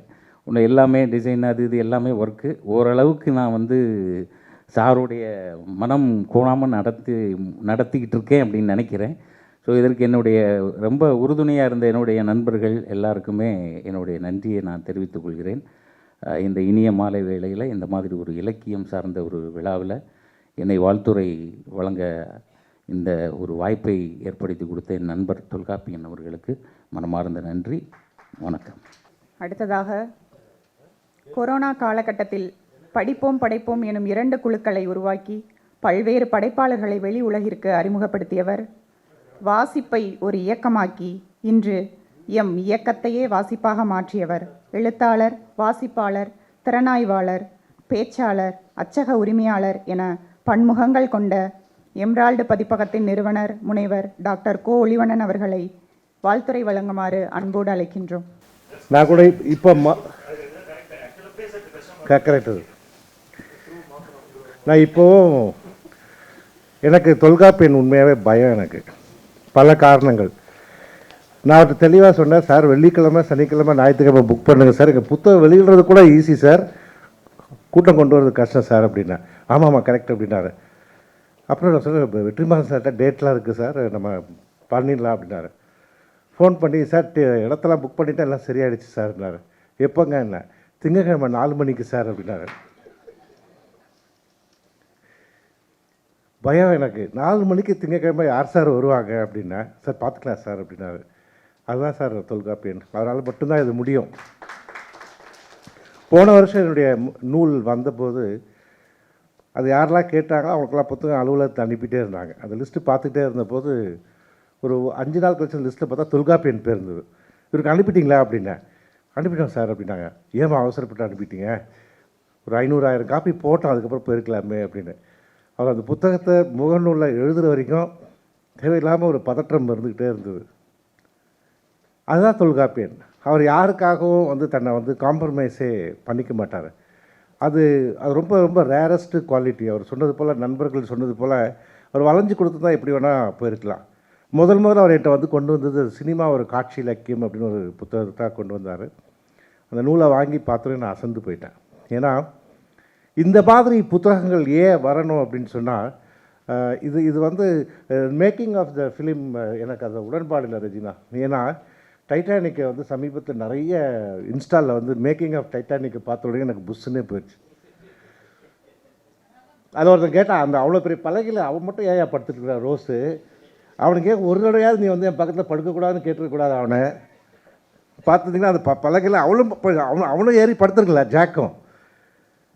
அது படித்த உடனே எனக்கு பெண்கள் பார்த்திங்கன்னா எப்படி இருக்காங்கன்னு ஆக அந்த மேக்கிங் ஆஃப் ஃபிலிமுங்கிறத வந்து ஒத்துக்க மாட்டேன். ஆனால் அந்த அது படத்தை வந்து எடுத்து அலசி ஆராயும் போது தான் அந்த இன்றைக்கி மட்டும் இல்லை, இன்னொரு 20 ஆண்டுகள் கழித்து கூட இந்த புத்தகத்தை வந்து வேறு அன்னைக்கு இருக்கிற பார்வையில் திரும்ப மறுவாசிப்பு செய்யும்போது தான் நம்மை மேம்படுத்திக்கிறோம். அண்ணன் வெற்றிமாறன் அவர்கள் படம் எடுத்தாங்க, அந்த படத்தினால அவர் பெரிய உயர்ந்த கட்டத்துக்கு போயிட்டாங்க. அது வேற. நம்மை போன்ற பார்வையாளர்கள், we are the consumers. நமக்கு இந்த படங்கள் வந்து என்னென்ன அந்தந்த காலத்துக்கு சொல்லுது அப்படிங்கிற அந்த மறு வாசிப்புங்கிறது மிக மிக முக்கியம். நான் திருக்குறளை சின்ன வயசில் படிக்கும்போது எனக்கு கொடுத்த அர்த்தங்கள் வேறு ஒரு வயதில் படிக்கும்போது கொடுத்த அர்த்தங்கள் வேறு. அப்படித்தான் ஆடுகளங்கள். இந்த கலை ரொம்ப முக்கியமானது. காலகாலமாக இங்கே வந்து பேசிக்கிட்டே இருப்பாங்க. ரொம்ப அழகாக சொன்னார் ராஜ்குமாரன், திராவிட இயக்கம் எப்படி அந்த கலையை வளர்த்துது அப்படின்னு சொல்லி. திடீர்னு ஒரு காலகட்டத்தில் வந்து அதெல்லாம் கலையே இல்லை, பிரச்சாரம் அப்படின்னு ஆரம்பித்தாங்க. நம்ம கூட சந்தேகம் வந்தது, யார் அதை பிரச்சாரம் என்று எடுத்து பேசினார்களோ அவர்கள் புத்தகத்திலே பிரச்சாரம்னு சொல்லி நாங்கள் திரும்பவும் வந்து மறுவாசிப்பு செஞ்சோம். ஆக எது கலைன்னு வந்து டெஃபினேஷனே பண்ணுறாங்க. கலைக்காக இருக்கணும்னா கலைக்காகலாம் இல்லை, எது மக்களுக்காக பேசப்படுகிறதோ அதுதான் நீண்டு நிற்க முடியும். திரும்பவும் கட்டுரை எழுதுறது ஈஸின்றார். கட்டுரை எழுதுறது அவ்வளோ ஈஸி இல்லை. தாஸ்தவாஸ்கி கிட்டத்தட்ட செத்து போயிட்டு திரும்ப மீண்டு வந்தது அந்த கட்டுரையினால தான். அதே தாஸ்தவாஸ்கி கதைகள் எழுதும்போது கதைகள் வழியாக அவராக இருந்தாலும் சரி, லியோ டால்ஸ்டாயாக இருந்தாலும் போது கதை மாந்தர்கள் வழியாக பேச முடியுது. அண்ணனுடைய படம் அரக்கன், அசுரன், பூமணியோட கதை. அந்த கதையில் வந்து தனுஷ் ஒரு காட்சியில் எல்லார் காலையும் விழுந்துக்கிட்டு வருவார். எல்லாரும் கண்ணில், நாங்கள் ஒரு 20 பேர் போயிருந்தோம். ஐயா ஒரே ஒரு நிமிஷம் ஐயா, கொஞ்சம் நீங்கள் இல்லைன்னா அந்த நிகழ்ச்சி பதிவு ஆகாது, இருந்தாலும் எங்களுக்கு வெளியில் வராது. அந்த காட்சி கண்ணில் தண்ணி வர வைக்கிற காட்சி. வந்துக்கிட்டே இருப்பார் சார். ஒரு கருப்பு சட்டை போட்டு ஒரு ஆள் நின்றுட்டுருப்பான். அவன் காலை உழ வரும்போது தடுப்பார். நான் கை தட்டினேன் சார். எல்லாரும் லூஸான்னு பார்த்தானுங்க. என்னடா பைத்துக்கார மாதிரி கை தட்டுறான் அப்படின்னு. எனக்கு தான் அந்த குறியீடு புரியுதுங்க. ஏன்னா அவர் காலில் வந்து பாபு சசிதரன் விழா வரும்போது அவர் தடுத்தார். விழாத அப்படின்னாரு. நாங்கள் அதை கொடுத்து 5 நிமிஷம் பேசணும். அந்த குறியீடுகள் தான் சார். இந்த வருஷம் நான் 2 சினிமா தான் சார் தேட்டரில் போய் பார்த்தேன். உண்மையை சொல்லிடுறேன். அந்த 2 சினிமாவுமே என்னை வந்து புரட்டி போட்டுருது. நம்ம பார்த்த அந்த டூரிஸ்ட்டு ஃபேமிலி, அதில் ஒரே ஒரு டைலாக் சொல்லுவேன். நான் தமிழ் பேசுகிறது பிரச்சனையா இல்லை நாங்கள் தமிழாக இருக்கிறது பிரச்சனையான்னு கேட்குறான் பாருங்கள். எல்லா விஷயத்தையும் சொல்லிடுச்சு. இப்போ ஒரு 4-5 நாளைக்கு முன்னே அண்ணனும் நாங்கள்லாம் ஒரு படம் பார்த்தோம், சிறை. எதுக்குடா எது? ஆமாம், அவருடைய தமிழ் நான் கேள்விப்பட்ட போது அசந்து போயிட்டேன். சார் நீங்கள் ஆலம்பரமாக இன்றைக்கி எத்தனை விழுதுகளை உருவாக்குறீங்க. அதில் எல்லாருமே கை தட்டினாங்க சார் அந்த காட்சியில். அவன் கேட்குறான், எங்கே உனக்கு யார் எந்த இதில் கொடுத்துருக்கான் உனக்கு இதில் நோட்ஸில் நீ வந்து லோடட் கன்னை எடுத்துகிட்டு போகணும் எஸ்காட்டுக்கு, எந்த மேனுவலில் கொடுத்துருக்கு அப்படின்னு கேட்பான். தயங்கி நமக்கு அந்த படத்தில் ஒரு முதல்ல இருந்தே ஒரு பதற்றத்தை கொடுத்துக்கிட்டே இருப்பாங்க. நமக்கு எப்பவுமே இந்த மாதிரி கன்விக்டை கூட்டிகிட்டு போகும்போது கன்விக்ட் மேலே தான் நமக்கு ஒரு காதல் இருக்கும். நிறைய படத்தில் பார்த்தீங்கன்னா கன்விக்டோடு தான் நமக்கு அசோசியேட் ஆகும். முதல் தடவை நமக்கு அந்த எஸ்காட் மேலே தான் அசோசியேட். இவன் ஏதாவது பண்ணி தொலைச்சிட போகிறான்னு. அப்போ அவன் சொல்லுவான், சார் அவன் முஸ்லீம் சார் அப்படின்வான். அது கவிதை. நான் அதுக்கு மேலே போக விரும்பல. அது பார்க்கணும். அந்த படம் ஓடுது, இலக்கியம். இதை தான் சார் சொல்ல முடியும். ஒரு இலக்கியங்கிறதே அதுதான் சார். இது இல்லாமல் எது சார் இலக்கியம்? இன்றைக்கி சொல்கிறான், நீ பேசுறியான்றான். 1952 இந்த டைலாக்குக்கு வந்து எல்லாம் எழுந்து கை தட்டுறாங்க சார். அம்பாள் எந்த காலத்தில் தான் பேசினாள் அப்படின்னு. இதை விட என்ன சார் வேணும்? ஆக இது வந்து கலைஞருக்கு மட்டும் இல்லை, கலைஞர்களுக்கும் அந்த சுதந்திரம் வந்து கலை மட்டும்தான் கொடுக்க முடியும். அந்த கலையை புரியாத மரமண்டைகள் என்னை போன்றவர்களெல்லாம் எடுத்து சொல்கிறது தான் தொல்காப்பியன் போன்றவர்கள். இந்த புத்தகங்கள் அவசியம். இந்த மாதிரி புத்தகங்கள் படம் ஓடுதா ஓடலையாங்கிறத பற்றி இல்லை, நீங்கள் எவ்வளோ கோடிக்கணக்கில் செலவு பண்ணுறீங்க சார். பயமாக இருக்குது சார். நாங்கள் வந்து இப்போ ஒரு சாதாரண பதிப்பாளர் 10,000 20,000 போட்டுட்டு முதல் எடுக்க முடியாமல் முக்கிக்கிட்டு இருக்கோம். தயவுசெய்து உங்களுடைய அவங்க ரெஜினா சொன்னதை வந்து நான் வழிமொழிகிறேன். நிச்சயமாக அந்த படத்தை தொல்காப்பியன் போன்றவர்கள் வந்து அந்த படத்தை பற்றி எழுதணும். தொல்காப்பியன்ட்டு ஒரு ஆபத்து இருக்குது. அவர் இந்த எக்ஸ்ட்ரீம் இருப்பாருன்னா அந்த எக்ஸ்ட்ரீம் தான் இருப்பார். அதனால் நீங்கள் வந்து அந்த எக்ஸ்ட்ரீமாக வந்து அந்த புத்தகத்தை கொண்டு வராதீங்க. பல கோடிகளை வந்து ஒரே நிமிஷத்தில் க்ளோஸ் பண்ணிடுவார். அந்த வகையில் பாராட்டி உண்மையாகவே நான் வந்து பெருமைப்படுகிறேன். தொல்காப்பியன் போன்றவர்கள் இன்னும் நிறைய எழுத வேண்டும். இன்றைய காலகட்டத்தில் ஒரே ஒரு செய்தியை மட்டும் சொல்லிட்டு போகிறேன். ஏன்னா இன்றைக்கி தமிழ் இந்த கூட இந்த கட்டுரை நான் அனுப்பியிருக்கேன். ஏன் படிக்கணுங்கிறத. இன்றைக்கி வந்து உலகம் முழுக்க டிஜிட்டல் ஆகிட்டாங்க. எல்லா செய்திகளுமே இன்றைக்கி வந்து மொபைல் மூலமாக கிடைக்குது அப்படிங்கிறது. ஆனால் இன்றைக்கு அமெரிக்காவில் இருக்கிற பல்கலைக்கழகங்கள், யூகேயில் இருக்கிற பல்கலைக்கழகங்கள், ஈவன் ஈரானில் இருக்கிற பல்கலைக்கழகங்களில் நடந்த முடிவுகள் என்ன சொல்லுது அப்படின்னு சொன்னால், நீங்கள் புத்தகங்கள் வாசிப்பதும் குறிப்பாக புனைவுகள் வாசிக்கும் போது மட்டும்தான் உங்களுடைய கற்பனை திறன் விரியும். விஷுவலைசேஷன் வந்து கிடைக்கும், விஷுவல் திங்கிங் கிடைக்கும். அது இருந்தால் மட்டும்தான் இந்த சமூகம் அடுத்த தலைமுறைக்கு வெற்றிகரமாக போக முடியும், பல வெற்றிமாறன்களை உருவாக்க முடியும் என்று சொல்லி வாய்ப்புக்கு நன்றி கூறி விடைபெறுகிறேன். நன்றி, வணக்கம். அதனால தான் அழைக்காமலே பேசுகிறேன். ஏன்னா அத்துமீறுவது எப்படி, அது அடிப்படை உரிமைன்னு சொல்லி கொடுக்குற படம் எடுக்கிறாராச்சு வெற்றிமாறன். ஒரே ஒரு கருத்து, அது இங்கே பயிரணும்னு என் மனசு துடிச்சுது, அதனால வந்தேன். அது தமிழ் திரைப்படம் சார்ந்து பல புத்தகங்கள் வந்திருக்கின்றன. அந்த படத்தை எடுத்தவர்கள், குறிப்பாக இயக்குனர்கள், அந்த படத்துடைய கதை வசனத்தை புத்தகமாக்கி இருக்கிறார்கள். திரைப்படங்கள் பற்றிய பல ஆய்வு நூல்களும் வந்திருக்கின்றன. முனைவர் பட்டங்கள்லாம் கூட பெறப்பட்டிருக்கின்றன. அவைகளும் புத்தகங்களாக வந்திருக்கின்றன. இப்போ நான் சொல்ல போகிற தகவலை அமிர்தன் சூர்யா கூட பேசி உறுதிப்படுத்திட்டு தான் உங்க வந்து சொல்கிறேன். ஒரு குறிப்பிட்ட திரைப்படத்தை பற்றி ஒரு ஆய்வு நூல் என்பது தமிழில் இதுதான் முதல் முறை. இது ஒன்றும் மறுப்பு குரல் வராதுன்னு நான் நிச்சயமாக நம்புகிறேன். ஏன்னா நானும் தொடர்ந்து பார்த்துட்டு வர்றேன்ல. அந்த வகையில் ஒரு தொடக்கத்தை ஏற்படுத்தி அவங்க கூட தொடக்க புள்ளின்னு சொன்னாங்க. இது தொடர் புள்ளிகளாக மாற வேண்டும். அதற்கான தேவை இருக்கிறது. அதனால் அதில் நான் சொல்கிறேன். ஏனென்றால் நான் ஒரு காலத்தில் எனக்கு சினிமா பார்ப்பது என் தொழில்னு எழுதியிருக்கிறேன். ஏன்னா சினிமா விமர்சனம் இப்போ பத்திரிகைக்காக எழுதணுங்கிறதுனால மற்றவர்களாக சினிமா பொழுதுபோக்கு என்றால் சினிமா பார்ப்பது எனக்கு தொழில் என்று அப்படிலாம் எழுதுகிற போது கோமல் சாமி எனக்கு கேட்பேன், ஏன்ப்பா ஒரு படத்தையாக நீ பாராட்டி எழுத மாட்டியா அப்படின்னு எனக்கு கேட்டிருக்கு. நொந்து கேட்பாரு. ஆனால் நீ எழுதுறது நியாயம் இருக்குது அப்படி. ஆனால் கொஞ்சம் வார்த்தையில் மட்டும் கொஞ்சம் நாசுக்கா போடு அப்படின்லாம் சொல்லுவார். அந்த அனுபவம் சொல்கிறேன். நான் எதிர்பார்த்து கொண்டது இப்படிலாம் தமிழ் சினிமா வராதான்ற என் மனசுக்குள்ள ஏக்கம் இருக்குல்ல, அந்த ஏக்கத்தை நிறைவேற்றி கொடுப்பதில் தொடக்க புள்ளியாக வந்தவர் தானே வெற்றிமாறன். அவர் சார்ந்த அர்த்தத்தை நேற்று நாங்கள் பார்த்த சிறை, அதை உங்கள்கிட்ட வந்தவருங்கிறது தெரியும் போது எனக்கு எவ்வளோ மன நிறைவாக இருந்தது. அது எனக்கு முதல் முறையாக முகநூலில் அதை பற்றி எழுதின உடனே 1000க்கு மேற்பட்டவங்க ஒரே நாளில் லைக் போட்டு ரெஸ்பான்ஸ் பண்ணுறது அந்த பதிவுக்கு தான். இதுக்கு முன்னாடி பல கட்டுரைகள் பல அரசியல் சமூக பிரச்சனை பற்றி தான் எழுதியிருக்கேன்னா அது 500 தாண்டாது அதிகபட்சமான. ரொம்ப சில விஷயங்கள் வேணால் என்னுடைய இணையர் இறந்த போது போட்ட பதிவுக்கு 1000கணக்கில் போச்சு அந்த பதிவின் காரணமாக. ஆனால் ஒரு திரைப்படம் குறித்து எழுதுனது அதுதான். இந்த மாதிரியான முயற்சிகள் தமிழில் வெற்றி பெறுகிற போது, தமிழுக்கான அடையாளமாக மாறுகிற போது, அது இலக்கியமாக ஏன்னா திரைப்பட இலக்கியம்னே இன்றைக்கி பேச வேண்டிய ஒரு வளர்ச்சி ஏற்பட்டிருக்குல்ல. கட்டுரை இலக்கியம்னு சொல்ல ஆரம்பிச்சிட்டோம்ல. கட்டுரைங்கிறது தனி இல்லை, இப்போ அது கட்டுரை இலக்கியம் சொல்லக்கூடிய இடத்துக்கு வந்தாச்சு.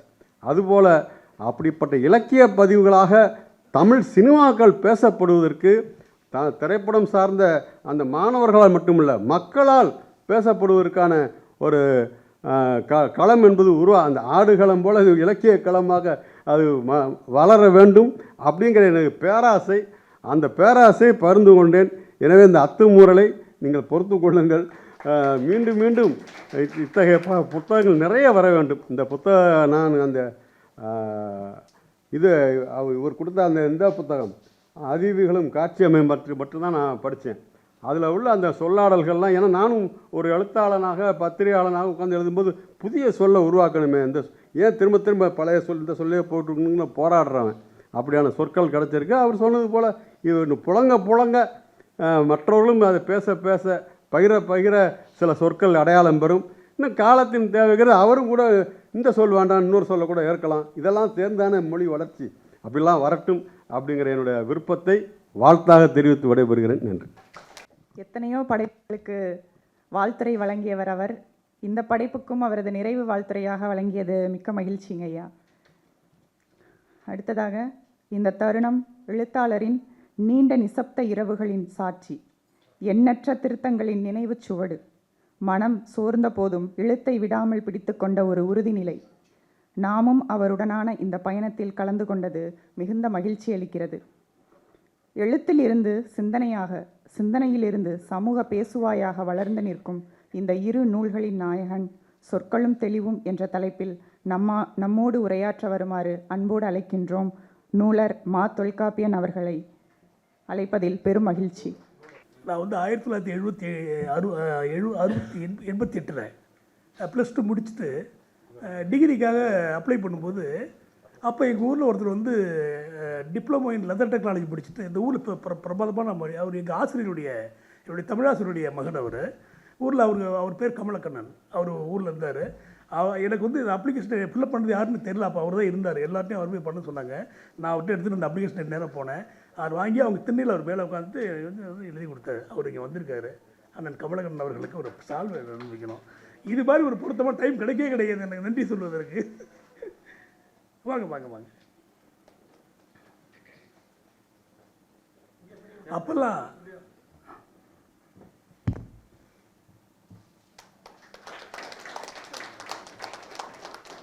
என்னுடைய ஷீட் எடுங்க. என்னுடைய ஷீட் என்னங்க, என்னுடைய பேப்பர்ஸ்.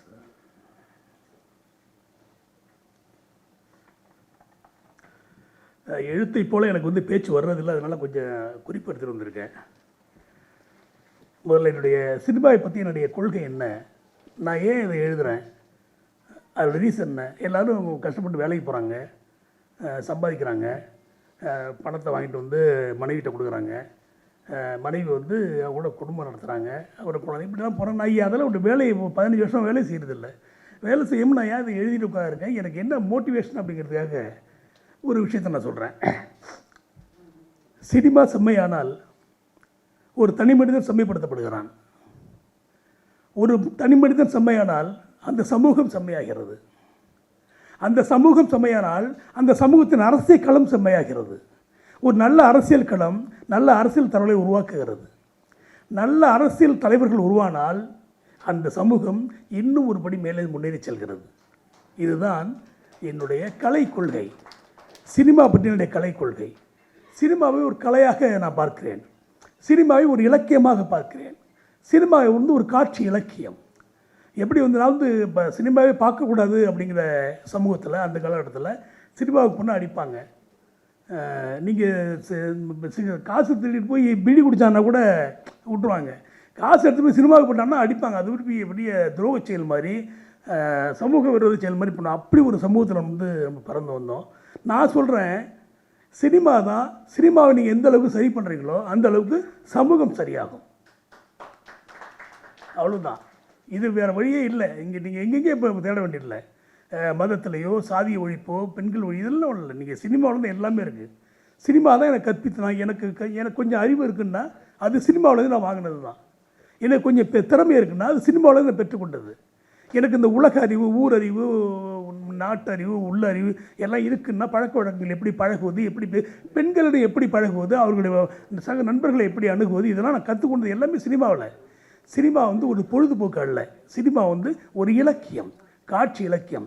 நீங்கள் எவ்வளோ இலக்கியங்கள் இருக்குது, ஆனால் எந்த இலக்கியமே மனிதனுடைய வாழ்க்கையை பேசாத ஒரு இலக்கியம் எதுவுமே ஒரு சினிமா சொல்லுங்க பார்க்கலாம். எந்த ஒரு படமாக இருந்தாலும் சரி, அது மோசமான படமாக இருக்கலாம், கேவலமான படமாக இருக்கலாம், பார்க்க முடியாத படமாக இருக்கும். ஆனால் மனிதனுடைய வாழ்க்கையை தான் ஏதோ ஒரு கட்டத்தை பேசிகிட்டே இருக்குது. மனிதனை பற்றி பேசக்கூடிய அவனுடைய பிறப்பிலேருந்து இறப்பு வரை பேசக்கூடிய சினிமாவை எப்படி பொழுதுபோக்குன்னு நீங்கள் சொல்லுவீங்க? அதனால தான் சொல்கிறேன், சினிமா செம்மையானால் ஒரு தனி மனிதன் செம்மைப்படுத்தப்படுகிறான். ஒரு தனி மனிதன் செம்மையானால் அந்த சமூகம் செம்மையாகிறது. ஒரு சமூகம் செம்மையானால் அந்த நல்ல அரசியல் அந்த ஒரு நல்ல அரசியல் களம் உருவாகிறது. நல்ல அரசியல் களம், நல்ல அரசியல் தலைவர்கள் தோன்றும் போது தண்ணி கொஞ்சம்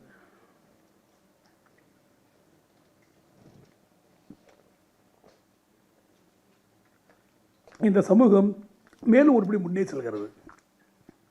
நண்பர்களே, சினிமா என்பது ஒரு இலக்கிய வடிவம். சமூக வளர்ச்சி என்பது சினிமாவின் வளர்ச்சியில் தான் இருக்கிறது அப்படிங்கிறது நான் அந்த அசைக்கு அனுப்புகிறேன். சரி, சினிமாவை வளர்த்தெடுப்பதுனா என்ன அப்படின்னா அது ஒரு பெரிய கேள்வி. இந்த கேள்விக்கு நான் எப்படி பதில் சொல்கிறது? சினிமாவை வளர்ப்பது எப்படி எப்படி எப்படி என்ன அப்படின்னு எப்படி கேட்டால் என்னால் பதில் சொல்ல முடியாது. ஆனால் நான் ஒரு வகையில் முயற்சி பண்ணுறேன். ஒரு காலகட்டத்தில் 1850லேருந்து 1950 வரலையும் ஒரு 100 ஆண்டுகள் வந்து ஒரு தத்துவம் வந்து அடிக்கப்பட்டது. கலை கலைக்காக, ஆர்ட் பார் ஆர்ட் சேக், கலை மக்களுக்காக, ஆர்ட் பார் பீப்புள் சேக் அப்படிங்கிற ஒரு தத்துவம் வந்து உலகத்தில் வந்து சினிமா தோன்றுவதற்கு முன்பே இலக்கியத்திலேயே, கதைகளிலே, சிறுகதைகளே, நாவல்களில் கலை மக்களுக்காக அப்படின்னு பேசுகிற ஒரு கோச்சு இருந்தது. இல்லை கலை வந்து இல்லை கலைக்காக தான் கலை அப்படின்னு சொல்லிருந்தது. அதில் வந்து அந்த பேர் மறந்து போச்சு, அதனால் எழுதிட்டு வந்திருக்கிறேன். அவரை தியோஃபில் கார்ஷியர் அப்படின்னு ஒருத்தர், இமானுவேல் காண்ட் ரொம்ப முக்கியமானவர். இமானுவேல் காண்ட் இவங்கெல்லாம் வந்து கலைக்காகன்னு பேசியிருந்தாங்க. அது ஒரு 100 ஆண்டுகள் போச்சு. 1950களில் வந்தது. ஒருவர் வந்தார் உலகத்தில் வந்து ஒரு மிகப்பெரிய அரசியல் நிபுணர், மாசேதுங். அவர் சொன்னார், அவர் என்ன சொன்னார்னா கலை வந்து மக்களுக்காக தான். ஏன்னா பொதுவுடைமைவாதி இல்லை, எல்லாத்தையுமே சமன்படுத்துவது அப்படிங்கிறது அவருடைய கோட்பாடு. அதனால் அவர் என்ன சொன்னார், கலை மக்கள் தானே வந்து பார்க்குறான், மக்கள் தானே கலைப்படுறோம் அப்படின்னு அவர் பேசினார். அவர் சொன்னார், நீ கீழே மக்களிடம் இறங்கிப்போ, மக்களிடம் கேள், அவர்கள் என்ன கேட்கிறாங்களோ மக்களுக்காக கலை செய் அப்படின்னு சொன்னார். இந்த வாக்கியம் என்னாச்சுனாக்க கலைக்காகங்கிற ஒரு அணி இருந்தது இல்லை, அதை அப்படியே தூக்கி போட்டுருச்சு. இறுதி அஞ்சலி மாதிரி ஆகிப்போச்சு. அது நம்ம ஊரில் ஜீவா இருந்தார். மக்கள் தான் நுகர்வோர்கள். நுகர்வோர்களுக்கு என்ன வேண்டுமோ அதைத்தான் நீங்கள் செய்ய வேண்டும். கலை மக்களுக்காக தான், கலைக்காக அல்ல அப்படின்னாரு. இன்னொரு எழுத்தாளர் நம்ம ஊரில் பெரிய மிகப்பெரிய எழுத்தாளர் ஒருத்தர் இருந்தார், ஜெயகாந்தன். இந்த 2 பேரும் தான் வந்து கலை மக்களுக்காக தான், கலைக்காக அல்ல அப்படின்னு சொன்னாங்க. இவங்களுக்கு யாராச்சும் பதில் சொன்னாங்களா? உண்மையிலே இதுதானா? கலை மக்களுக்காக தான், நம்ம எல்லாமே மக்களுக்காக தான், அது இல்லைன்னு சொல்ல. அப்புறம் ஏன் கலைக்காகன்னு ஒரு டீம் பேசுனுச்சு? மிகப்பெரிய அறிவுஜீவிகள் சில பேர் இருந்துக்கிட்டு கலைக்காகன்னு ஏன் பேசுனாங்க? அதுக்கு என்ன ரீசன் அவன் பார்த்தோன்னா அப்போ நம்ம வந்து யோசிக்க வேண்டியிருக்கு. இந்த கேள்விக்கு யாரும் பதில் சொல்லலாம். ஆனால் வேறு ஒரு இடத்துல டாக்டர் அம்பேத்கர் சொல்லியிருக்காரு, காந்தி ஜின்னா ரானடே அப்படிங்கிற ஒரு சின்ன ஒப்பீட்டு இலக்கிய புக்கு ஒன்று இருக்குது. அரசியல் புத்தகம் தான், ஒரு ஒப்பீட்டு இலக்கிய மாதிரி ஒப்பீட்டு புரிகிற புத்தகம். அந்த புத்தகத்தில் டாக்டர் அம்பேத்கர் என்ன சொல்கிறாருன்னா, சீர்திருத்தவாதிகளுக்கும் அரசியல்வாதிக்கும் உள்ள வேறுபாடு என்ன அப்படின்னு விளக்குறாரு. சீர்திருத்தவாதிகள் அப்படிங்கிறவங்க அவங்க மக்களுக்கு என்ன வேணுமோ அப்படின்னு இவங்க நினைக்கிறாங்களோ அதை கொடுப்பாங்க, அவன் தான் சீர்திருத்தவாதி. ஆனால் அரசியல்வாதி என்ன தெரியுமா? அரசியல்வாதிங்கிறவன் மக்கள் என்ன கேட்கிறார்களோ அதை செய்து கொடுத்துக்கிட்ட ஒரு ஒப்பந்தக்காரர் அப்படிங்கிறாரு. Is a contractor. நான் உனக்கு இது தரேன், நீ எனக்கு அதை கொடு, அதுதான் அரசியல்வாதி. அரசியல்வாதிகள் எப்போவுமே சமூக முன்னேற்றத்தை சாத்தியப்படுத்த முடியாது. அவன் ஒருவேளை முன்னேற்றத்தை சாத்தியப்படுத்துகிறான்னா சமூக சீர்திருத்தவாதிகள்லேருந்து எடுத்த கருத்துக்கள் எடுத்த பெரியார் இருந்த ஒரு சீர்திருத்தவாதி இருந்தாருங்க, அவருடைய கருத்தை எடுத்து இம்ப்ளிமெண்ட் பண்ணுறான், அதெல்லாம் சமூகம் மேலே போயிட்டு இருக்கு. அரசியல்வாதி எப்போவுமே வந்து அவன் ஓட்டு போடுற மக்கள்கிட்ட போய் அவன்கிட்ட பேச முடியாது. அவனுக்கு என்ன வேணுமோ அதுதான் செய்வான். வெற்றிமாறன் யாருன்னா பெரியார் மாதிரி கலைக்காக நம்ம வந்து இப்போ வந்து இட்லி தோசை அப்படிலாம் சாப்பிட்றோம், உணவுகள் சாப்பிட்றோம், எல்லாமே அரிசி மாவுலாம் செஞ்சது, எல்லாம் அரிசி மாவு தானே, எல்லாம் தானே, எல்லாத்தையும் அள்ளி போடுறா சாப்பிட முடியுமா? இட்லின்னா இட்லி, சினிமாவுக்குன்னு ஒரு நாம்ஸ் இருக்குது, அதுக்கு ஒரு கோட்பாடு இருக்குது. அது கலைக்காக செய்யணும். அதுக்கு ஒரு அழகியல் இருக்குது. டெஸ்ட் மேட்சுக்கும் ஒன்டேக்கும் ஒரு வேறுபாடு மாதிரி. ஒன்டேங்கிறதுக்கு ஸ்கோர் மட்டும் தான் முக்கியம், எம்னா அடிக்கலாம், எல்லாம் திரும்புள் பண்ணலாம், கொஞ்சம் ஏமாற்றலாம், கொஞ்சம் இது பண்ணலாம். ஆனால் டெஸ்ட் அப்படி கிடையாது. அது ரொம்ப அழகாக அந்த ஆட்டினுடைய வீரன் இருக்கான்ல, அவனுடைய உடல் மொழி அழகாக இருக்கணும், அவருடைய விளையாடுற அந்த தொனி நல்லா இருக்கணும், அந்த விளையாட்டே அழகாக இருக்கணும். அதை பார்க்குறது விளையாட்டு ஒரு கலையாக வந்து பரிணமிக்கணும். அதுதான் டெஸ்ட் மேட்ச். பொழுது 2 அடிச்சுக்கிட்டு இருப்பாங்க. இது என்னடா இருக்குது இன்ட்ரெஸ்ட் அப்படின்னாக்க, அந்த ஆட்டம் எப்படி இருக்கு பாரு. எங்களுக்கு வந்து +2 வந்து கிரிக்கெட்னு ஒரு பாடம் இருந்தது ஆங்கிலத்தில். அப்போ எங்கள் ஆசிரியர் சொன்ன கதைகள் சினிமா இன்னொரு டெஸ்ட் மேட்சுக்கும் ஒன்டே மேட்சுக்கும் உள்ள வேறுபாடு என்ன? டெஸ்ட் மேட்ச் அப்படிங்கிறது அந்த கலை நுட்பம், அதுக்காக ஆடணும். ஒன்டே அப்படிங்கிறது பார்த்துக்கிட்டு இருக்காங்கல்ல, அவங்களுக்காக ஆடுறது. வெற்றிமாறன் ஒருபோதும் பார்வையாளர்களுக்காக வளைந்து கொள்ள போகிறே இல்லை, பண்ணவே இல்லை. இந்த படம் வந்து ஆடுகளம் படத்தை வந்து நான் போஸ்டர் பார்த்தேன். போஸ்டர் பார்த்தோன்னா வந்து கோழி அப்படி வச்சுட்டு சேவலை வச்சுட்டு ஒரு போஸ்டர் பார்த்தோன்னா அந்த போஸ்டரில் ஏதோ இருக்குது அப்படின்னு எனக்கு தெரிஞ்சது. நான் இப்போ வந்து ஒரு கான்ட்ராக்டர், சிவில் கான்ட்ராக்டர், இந்த கிரானைட்ஸ் மார்பிள்ஸ் இந்த இன்டீரியர் டெக்கரேஷனில் பண்ணக்கூடிய கான்ட்ராக்டர். ஆட்களை வேலைக்கு அனுப்பிட்டு நான் வந்து சினிமா போய் பார்க்குறேன். நான் நினச்சது சரிதான், நம்ம ஜட்ஜ்மெண்ட் ஓகேடா அப்படின்ட்டு சினிமா பார்க்குறேன். சினிமா அவ்வளோ ஒரு அருமையாக இருக்குது. அப்போ வந்து சார் வந்து சரவண சுபாய் சார்கிட்ட பார்க்கும்போது ஒரு மேட்டர் சொன்னேன். சார், ஒரு நீண்ட பாம்பு இருக்குல்ல, அந்த பாம்பில் அதோட உயிர் எங்கே இருக்குன்னு நமக்கு தெரியாது. ஆனால் எந்த இடத்துல அந்த இடத்துல ஊசியால் குத்துறாலும் அந்த பாம்பினுடைய உயிர் சிலிர்த்துக்கும் அப்படியே. அதை போல் ஆடுகளம் படத்தினுடைய ஏதாச்சும் ஒரு சீனில் நீங்கள் கையை வச்சிங்கன்னா படம் செத்து போயிடும். அப்படி ஒரு சீனு, அப்படி ஒரு படம், அப்படி ஒரு திரைக்கதை நான் பார்த்ததில் இதை போன்ற ஒரு திரைக்கதை இதுவரை நான் பார்த்ததே கிடையாது. இவ்வளோ நேர்த்தியை தன்னுடைய 2வது படத்தில் இவ்வளோ நேர்த்தியாக ஒரு திரைக்கதை அமைச்சிருக்காரு. அந்த திரைக்கதைக்காக அந்த படம் கொண்டாடப்படணும். நான் வந்து போயிட்டு பீச்சில் உட்காந்துட்டு அன்றைக்கி பைத்தியக்காரமாக நான் யாரும் மற்றவங்க நினைக்கிறேன், நான் என்ன நினைக்கல. இந்த அவர் என்னுடைய நண்பர் சுப்பையன் உட்காந்துருக்காரு. சுப்பையன் அவர்கிட்ட தான் நாங்கள் சரக்கு போட்டு நாங்கள் பேசிகிட்டு இருக்கோம். 4 பேர் இருக்காங்க. நான் பேச கேட்டே இருப்பாங்க. படத்தை பற்றி பேசிகிட்டே இருக்கோம். அவங்க சரக்கு ஊற்றி கொடுத்துட்டே இருக்காங்க. நான் அடிச்சு பேசிகிட்டே இருக்கிறேன். என்னையா படம், இந்த மாதிரி படம் எடுக்க முடியாது அப்படின்னு. அதுக்கப்புறம் தான் வெற்றிமாறன் சார் வந்து ஃபாலோ பண்ணுறேன். ஒரு சின்ன பையன் மாதிரி. நீங்கள் பாருங்கள், நீங்கள் யாராச்சும் உங்கள் உளவியல் வல்லுநராக இருக்கலாம். சில பேர் மூஞ்ச பார்த்தியே குறி சொல்லுவீங்கல்ல, அவங்களாம் இருப்பீங்களா? நீங்கள் எல்லோரும் அவர்கிட்ட தோற்று போயிருவீங்க. அவரை பார்த்து ஜட்ஜ் பண்ணவே முடியாது. இவர் சின்னவரா, இவர் பெரியவரா, இவர் உயரமானவரா, இவர் குள்ளமானவரா, இவர் நல்லவரா, இவர் கெட்டரா, எதுவுமே தெரியாதுங்க. ஆனால் நீ அவர்கிட்ட பேசும்போது படைப்பு வரும்போது படைப்பு வேறு விதத்தில் இருக்கும். அந்த மாதிரி நான் பார்க்கும்போது அவர் சாதாரணமாக சிரிச்சிட்டு இருக்காரு. அவர் என்ன பண்ணுறாருன்னு பார்த்தா அவர் எப்படி சிந்திக்கிறாரு, என்ன பண்ணுறாரு. இப்போ பாருங்க, விடுதலையில் ஒரு படத்தில் நான் வேறு ஒரு உங்களுக்கெல்லாம் பிடிக்கிற ஒரு சீன் சொல்கிறேன். ஐரின் வந்து யார் லவ் பண்ணுறாங்க அப்படிங்கிறதுக்கு சொல்ல வேண்டிய ஒரு சீன் ஒன்று வரும். தினேஷ் வந்து அந்த பொண்ணை டார்ச்சர் பண்ணிக்கிட்டு இருப்பான். தனுஷ் வந்து பிடிச்சி வச்சுருப்பாங்க, ஏய் சொல்லு, அவன் வந்து பாருமா, நீ யாருக்கு பயப்படாத, நீ யார் லவ் பண்ணிட்டு சொல்லுமா அப்படின்னு சொல்லுவாங்க. அந்த பொண்ணுக்கு வந்து அந்த கையை எப்படி தூக்கும், இவனை அப்படிங்கும். அதெல்லாம் வந்து ரொம்ப அழகாக இருக்கும். இவனை அப்படிங்க அவன் எதிர்பார்த்துருக்க மாட்டான். அதுக்கு முன்னாடி 2 ஷாட் வச்சுருப்பாங்க. ஒரு ஷாட் வந்து தினேஷுக்கு என்ன சொல்லுவான், தினேஷ் வந்து அவளை கெஞ்சற மாதிரி பார்ப்பாரு. ஏய் தயவு செய்து சொல்லிடு, என்ன லவ் பண்ணி சொல்லிடு, ஐயனே என்ன சொல்லிடு அப்படிங்கிற மாதிரி பார்ப்பான், கெஞ்சற மாதிரி பார்ப்பான். அடுத்த ஷாட் அவருக்கு தனுஷ்க்கு அவளை உதட்ட மடிச்சுக்கிட்டு அப்படி நின்றுக்கிட்டு என்ன சொல்லுவேன் சொல்லு பார்க்கலாம் அப்படிங்கிற நிற்பான். அது 2லையுமே யார் ஆம்பளை யார் இப்போ ஆம்பளை இல்லைன்னு தெரிஞ்சு போயிடும். இவ்வளவு அழகான நுட்பமான ஷாட் யார் வச்சது, முன்னாடி யாரும் வச்சதில்லை, அதுக்கு பின்னாடி யாருமே வச்சதில்லை. அவன் அந்த பொண்ணு அவனை காட்டுறதுக்கு அவன் சொன்ன ரீசன் வேறு. ஆனால் அவன் தான் போய் ஐரனே ஐ ஆம் லவ் யூ அப்படின்பா. ஒரு ஆண் வந்து தன்னுடைய காதலை தன்னுடைய விருப்பங்களை வெளிப்படுத்தக்கூடிய டேர்னஸ் இருக்குல்ல, அவன்கிட்ட தினேஷும் சுற்றிட்டு தான் இருக்கிறானோ. அவன் என்ன வார்த்தை சொல்லுவான், நான் அந்த சர்ச்சில் பின்னாடி நான் வந்து மவுத் கேஸ்லாம் பண்ணிக்க தெரியுமா அப்படின்பா. அவன் சொல்கிறது பொய்ன்னு அவன் சொல்கிறதுலே தெரியும். தனுஷ் வாங்கி அடி கொடுப்பான். அந்த மாதிரி ஒரு காட்சிகளை ஒரு ஷார்ட்லேயே அந்த மாதிரிலாம் பண்ணக்கூடிய அது இன்னொரு விஷயம் சொல்லணும். நம்ம ஒரு படம் எடுத்திருக்கோம்.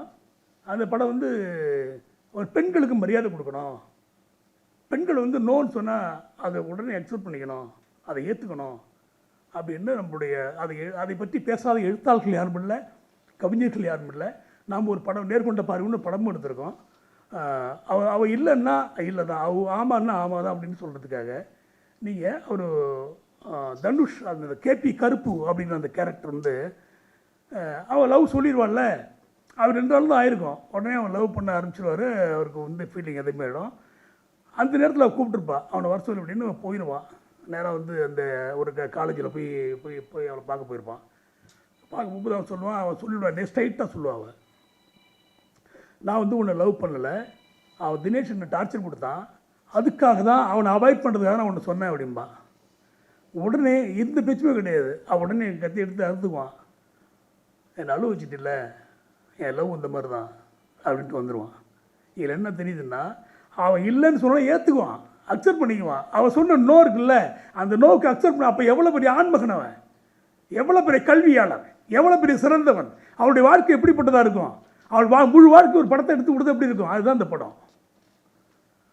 அவ்வளோ அற்புதமான படம். அது பெண்ணு வார்த்தைக்கு மரியாதை கொடுப்பான். அதுக்கப்புறம் திரும்பி பார்ப்பேன், அது ஃப்ரெண்டாக இருப்பான். அப்போது அதெல்லாம் வேறு விஷயம், மறுபடியும் ஃப்ரெண்ட்ஷிப் ஸ்டார்ட் ஆகும். ஆனால் அவள் வேணான்னு சொன்ன பிறகு அவளுக்காக நான் வந்து தொந்தரவு பண்ண மாட்டான், பின்தொடர மாட்டான். வேறு யாரும் அவள் பார்க்கக்கூடாது, நான் தான் அப்படின்னு டார்ச்சர் பண்ணவே மாட்டான், விலகிடுவான். அது மாதிரி இதில் ஏறாமல் நிறைய சொல்லிகிட்டே போகலாம். அந்த மாதிரி ஒரு படத்தை வந்து பேசுகிறதுக்காகவும் இந்த இவ்வளோ மக்களுக்கு கூடியிருக்கீங்க. உங்கள் எல்லாருக்கும் நான் நன்றி சொல்கிறேன். எனக்கு கொஞ்சம் உடல்நிலை சரியில்லை, அதனால் இனிமேல் பேச முடியாது. நான் வந்து நிறுத்திக்கிறேன். எனக்கு கொஞ்சம் இதெல்லாம் ஒரு மாதிரி இருக்குது.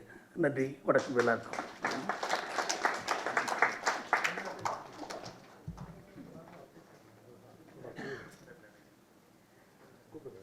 மிக்க நன்றி சார். இந்த 2 நூல் வெளியீட்டு விழாவில் தங்களுக்கு எந்தளவு மகிழ்ச்சியோ அதே அளவுக்கும் மகிழ்ச்சி என்பதை தெரிவித்துக் கொள்கிறோம். அடுத்ததாக நிகழ்ச்சியின் இறுதி கட்டத்திற்கு வந்துவிட்டோம். இந்நிகழ்ச்சி சிறப்பாக நிறைவடைய அதற்காக உழைத்த அனைவருக்கும் நன்றிகளை பதிவு செய்ய நன்றியுரை வழங்க வருகிறார் பாணர் திரு முருகன் அவர்கள். வாடகைக்கு வீடு கேட்டால் முறப்பான், பொண்ணு கேட்டு போய் நின்னா உதப்பான், வேலையத்த வேலையின்னு சிரிப்பான், அட்வைஸ் 100 அள்ளி விட்டு கலாய்ப்பான், நம்பிக்கையை மட்டும்தாங்க நெஞ்சுக்குள்ளே விதைப்போம், வெள்ளித்தெர சாமி தாங்க வெற்றி கேட்டு ஜெபிப்போம், ஜெயிச்சு வந்தவன் இங்கே ரொம்ப கொஞ்சம்தான், ஆனால் ஜெயிக்க போகிறவன் இன்னும் எக்கச்சக்கந்தான் அப்படின்னு ஒரு பாடலில் நான் எழுதியிருப்பேன். ஆஹா இது சினிமா அப்படின்னு ஒரு பாடலில். இது என்னோடய வரிகள் தான். ஏன்னா சினிமா இது ஒரு நூலகம், அண்ணா நூற்றாண்டு நூலகம். அதில் நான் சார்ந்திருக்கும் திரைத்துறையை பற்றி பேசுவதற்காக இவ்வளவு நேரம் இத்தனை பேர் இங்கே கூடியிருக்கிறது ரொம்ப பெரிய கொண்டாட்டமான ஒரு விஷயம். அதற்காக நான் மிகப்பெரிய நன்றி சொல்கிறேன், ஒரு சினிமா கலைஞராக நன்றி சொல்லிக்கிறேன். அதுக்கப்புறம் அண்ணன் தொல்காப்பியன் அவர்களுக்கு நன்றி சொல்லிக்கிறேன் இப்படியான ஒரு நிகழ்வுக்கு என்னை அழைத்தமைக்காக. அதுக்கப்புறம் கலைபாலா தொகுப்புரை நிகழ்த்திய கலைபாலா அவர்களுக்கு முன்னாடியே ஒரு நன்றி சொல்லிக்கிறேன். ஏன்னா எல்லாருக்கும் பேசும்போது அவங்க டைம் நோட் பண்ணி வச்சுருக்காங்க. அது வந்து நமக்கு ரொம்ப பெரிய சப்போர்ட்டாக இருந்தது. எனக்கும் அதை மாதிரி பண்ணாதீங்க, கூடுமானவரை நான் எல்லாருக்கும் நன்றி சொல்ல முயற்சி பண்ணுறேன். அது யாரையாவது விட்டுருந்தேன்னா முன்னாடியே மன்னிப்பு கேட்டுக்கிறேன். இங்கே தொல்காப்பியன் அண்ணனுக்காக வந்தவங்களுக்கு தான் நான் பெருசாக நன்றி சொல்ல கடமைப்பட்டிருக்கேன். ஏன்னா அவர் என்னை பொறுத்தவரை என்னைய வந்து அன்பு தம்பி இன்ப தமிழா அப்படின்னு கூப்பிடுவார். என்னைய ஒவ்வொரு முறை காலில் அழைக்கும் போது ஹலோலாம் இருக்காது. ஆனால் அவர் ஒரு சண்டைக்காரரு. அவர்கிட்ட சண்டை போடாதவங்க யாராவது இருப்பாங்களான்னு தெரில. எல்லோரும் சொன்னாங்க, ரஜினா மேடம் சொன்னாங்க டெய்லி ஒரு பதிவு எழுதுவார் அப்படின்னு. நான் சொல்வேன் டெய்லி ஒரு வம்பு இழுப்பார், யார்கிட்டையாவது ஒரு வம்பு இழுப்பார். இன்றைக்கி யார்கிட்ட வம்பு இழுப்பார்? பாரபட்சமே இருக்காது, பயம் இருக்காது, திமிரோட கத்தியை தூக்கி சொருகிற மாதிரி சொல்லுவார். இவன் நாளைக்கு நமக்கு வேணும், இவன் நம்மளை பார்க்கணும் அப்படின்லாம் அவருக்கு ஒரு பயமே இருக்காது. பெரிய இடத்துல இருக்கிறவன், சின்ன இடத்துல இருக்கிறவன், வளர்ந்தவன், வளராதவன், நல்லவன், கெட்டவன் எல்லாரையும் வம்பு இழுப்பார். கிட்டத்தட்ட அவர் தொல்காப்பியன் பேர் வச்சுட்டு தமிழ் வார்த்தைகள் கொடுத்துட்டு இருக்கிற மாதிரி அவருக்கு இன்னொரு பேர் வைக்கலாம், நக்கீரன் அப்படிங்கிற மாதிரி. எனக்கு அவருக்கு நிறையா சண்டை நடந்திருக்கு. இன்னொரு ரொம்ப முக்கியமான விஷயம், அவர் நிறைய பேர்ட்ட வம்பு இழுப்பார், ஆனால் ஒரு வம்பில் கூட சிக்க மாட்டார். இதுவரை இவரை எழுதி அதற்காக கமெண்ட் பண்ணவங்களுக்கு ஒரு இதயம் கூட அவருக்கு கொடுத்ததில்லை. யாருக்காவது இதயம் கொடுத்துருக்கீங்களா? கொடுக்கல. ஒரு ப்ளூ லைக் மட்டும்தான். அப்போனா ப்ளூ சட்டை மாறன் தான், ப்ளூ லைக் மட்டும்தான் கொடுப்பாரு, இதயம் கொடுத்ததே இல்லை. யாராவது வம்பிழுத்து காரசாரமாக 10 கத்தி தூக்கிட்டு நின்னா கூட நன்றி வணக்கம், அது மட்டும்தான் அவரோட ரிப்ளையாக இருக்கும். அது ரொம்ப பெரிய அற்புதமான ஒரு விஷயம். என்னென்னா நம்மளை ட்ரிகர் பண்ணும்போது அதில் சிக்காமல் அப்படி எஸ்கேப் ஆகி ஓடுறது. அண்ணன் நீங்கள் ரொம்ப தெளிவான ஆள் தானே, நான் சொல்ல வேண்டியதை சொல்லிட்டேன், நன்றி நான் திருப்பி அவன்கிட்டலாம் உரையாட மாட்டேன், அது என் வேலை கிடையாதுன்னு இருக்கீங்க, ரொம்ப பெரிய பக்கம் அப்படின்னு சொல்லுவேன். ரைட். அதனால் தொல்காப்பியன் அண்ணனுக்காக இப்படி ஒரு சண்டைக்காரர்களுக்காக இங்கே வந்தவங்களுக்கு நான் நன்றி சொல்லிக்கிறேன். அதற்கப்புறமா முக்கியமாக இந்த 2 புத்தகங்கள் பதிப்பித்தவர்கள், டிஸ்கவரி பதிப்பகம் மற்றும் எமரால்டு பதிப்பகம், திரு வேடியப்பன் அவர்களுக்கும் திரு ஒளிவண்ணன் அவர்களுக்கும் நான் நன்றி சொல்லிக்கிறேன். ஏன்னா ஒரு சாதாரணமாக இருக்கக்கூடிய எல்லாருக்கும் முகஸ்துதி பண்ணக்கூடிய எல்லாருக்கும் ஜால்ரா போடக்கூடிய ஒருத்தருக்கு அவரை தூக்கி விடுறக்கு வளர்க்குறதுக்கு நிறைய பேர் இருப்பாங்க. ஆனால் ஒரு சண்டைக்காரனை, ஒரு தில்லான கலைஞனை, என்னோட விமர்சனத்தை நான் இப்படி தான் வைப்பேன் அப்படிங்கிற உறுதியோடு இருக்கிறவருக்கு கூட நிற்கிறதுங்கிறது பெரிய விஷயம். அதனால் 2 பதிப்பகங்களுக்கும் என்னுடைய மனமார்ந்த நன்றியை தெரிவித்துக் கொள்கிறேன். அதுக்கப்புறமா இந்த நிகழ்வில் அழகான பாடல்கள் பாடி இந்த நிகழ்வு தொடங்குறதுக்கு முன்னாடி நமக்கு வந்து ஒரு இசையை இனிமையை இங்கே சேர்த்த விக்னேஷ் அவர்களுக்கு என்னுடைய நன்றி. தொடர்ந்து இங்கு சிறப்புரை நிகழ்த்திய நேசமிகு ராஜகுமாரன் அவர்கள், பாபு சசிதரன் அவர்கள் எல்லாருக்கும் என்னோட நன்றி. சரவணன் சுபே சார் ரொம்ப சூப்பராக பேசினார். பொதுவாக சினிமா இயக்குநர்கள் பேசும்போது கேட்குறதுக்கு நிறைய கதைகள் இருக்கும். எந்த ஒரு சினிமாக்காரர், சினிமா கலைஞர் பேசினாலும் அந்த ஒவ்வொரு சினிமா உருவாகும் போதும் சினிமா சார்ந்த பாடல்கள் பதிவு மாதிரியான விஷயங்கள் நடக்கும்போதும் நீங்கள் அதை பழைய கதைகளை கேட்க கேட்க கேட்க கேட்க சுவாரஸ்யமாக இருக்கும். அப்படி தான் சரவணன் சுப்பையா சார் விடுதலை பற்றியும் அண்டு ஆடுகளம் பற்றியும் விசாரணை பற்றியும் அவர் சொல்லும்போது அப்படி நம்ம கேட்டுட்டு இருந்தோம். ரொம்ப ரொம்ப நன்றி சார். அடுத்ததாக ஜேம்ஸ் வசந்தன், இவர் இன்னொரு சண்டைக்காரர். எப்படி ஒரே கத்தியில் ஒரே உரையில் 2 கத்தி இருக்குன்னு தெரில. ஏன்னா இவருக்கு அவருக்கு பெரிய வித்தியாசமெல்லாம் தெரியாது. ஜேம்ஸ் வசந்த் சார் ஒரு போஸ்ட் போடுவார், ஆஹா மனுஷன் பின்னிட்டாருப்பா சூப்பர் அப்படின்னா, அடுத்து யாரா இவன் அப்படிங்கிற மாதிரி ஒன்று போடுவார். இன்றைக்கும் பாருங்கள், நான் ரொம்ப நாளாக யோசிச்சுட்டு இருந்தேன், இந்த ஒதுங்கிடம்னு எவன்டா எழுதுனா, அதுவும் ஏர்போர்ட்டில் போயிட்டு ஒதுங்கிடம்னு எவன்டா எழுதுனா அப்படின்னு தேடிட்டு நம்மளால் முடிஞ்சது அதை ஒரு ஃபேஸ்புக்கில் பதிவு தான் போட முடியும். சார் இன்றைக்கி வீடியோ எடுத்தவங்க யாருன்னு தெரில, ரொம்ப எல்லாத்துக்கும் கட் பண்ணி அனுப்பிடுங்க, இன்டர்நேஷ்னலாக வைரல் ஆகட்டும். இன்னும் ஒரே வாரத்தில் அந்த ஒதுங்கிடம் அங்கேருந்து எடுக்கப்படணும். சார் சிறப்பு சார், சிறப்பு சிறப்பு.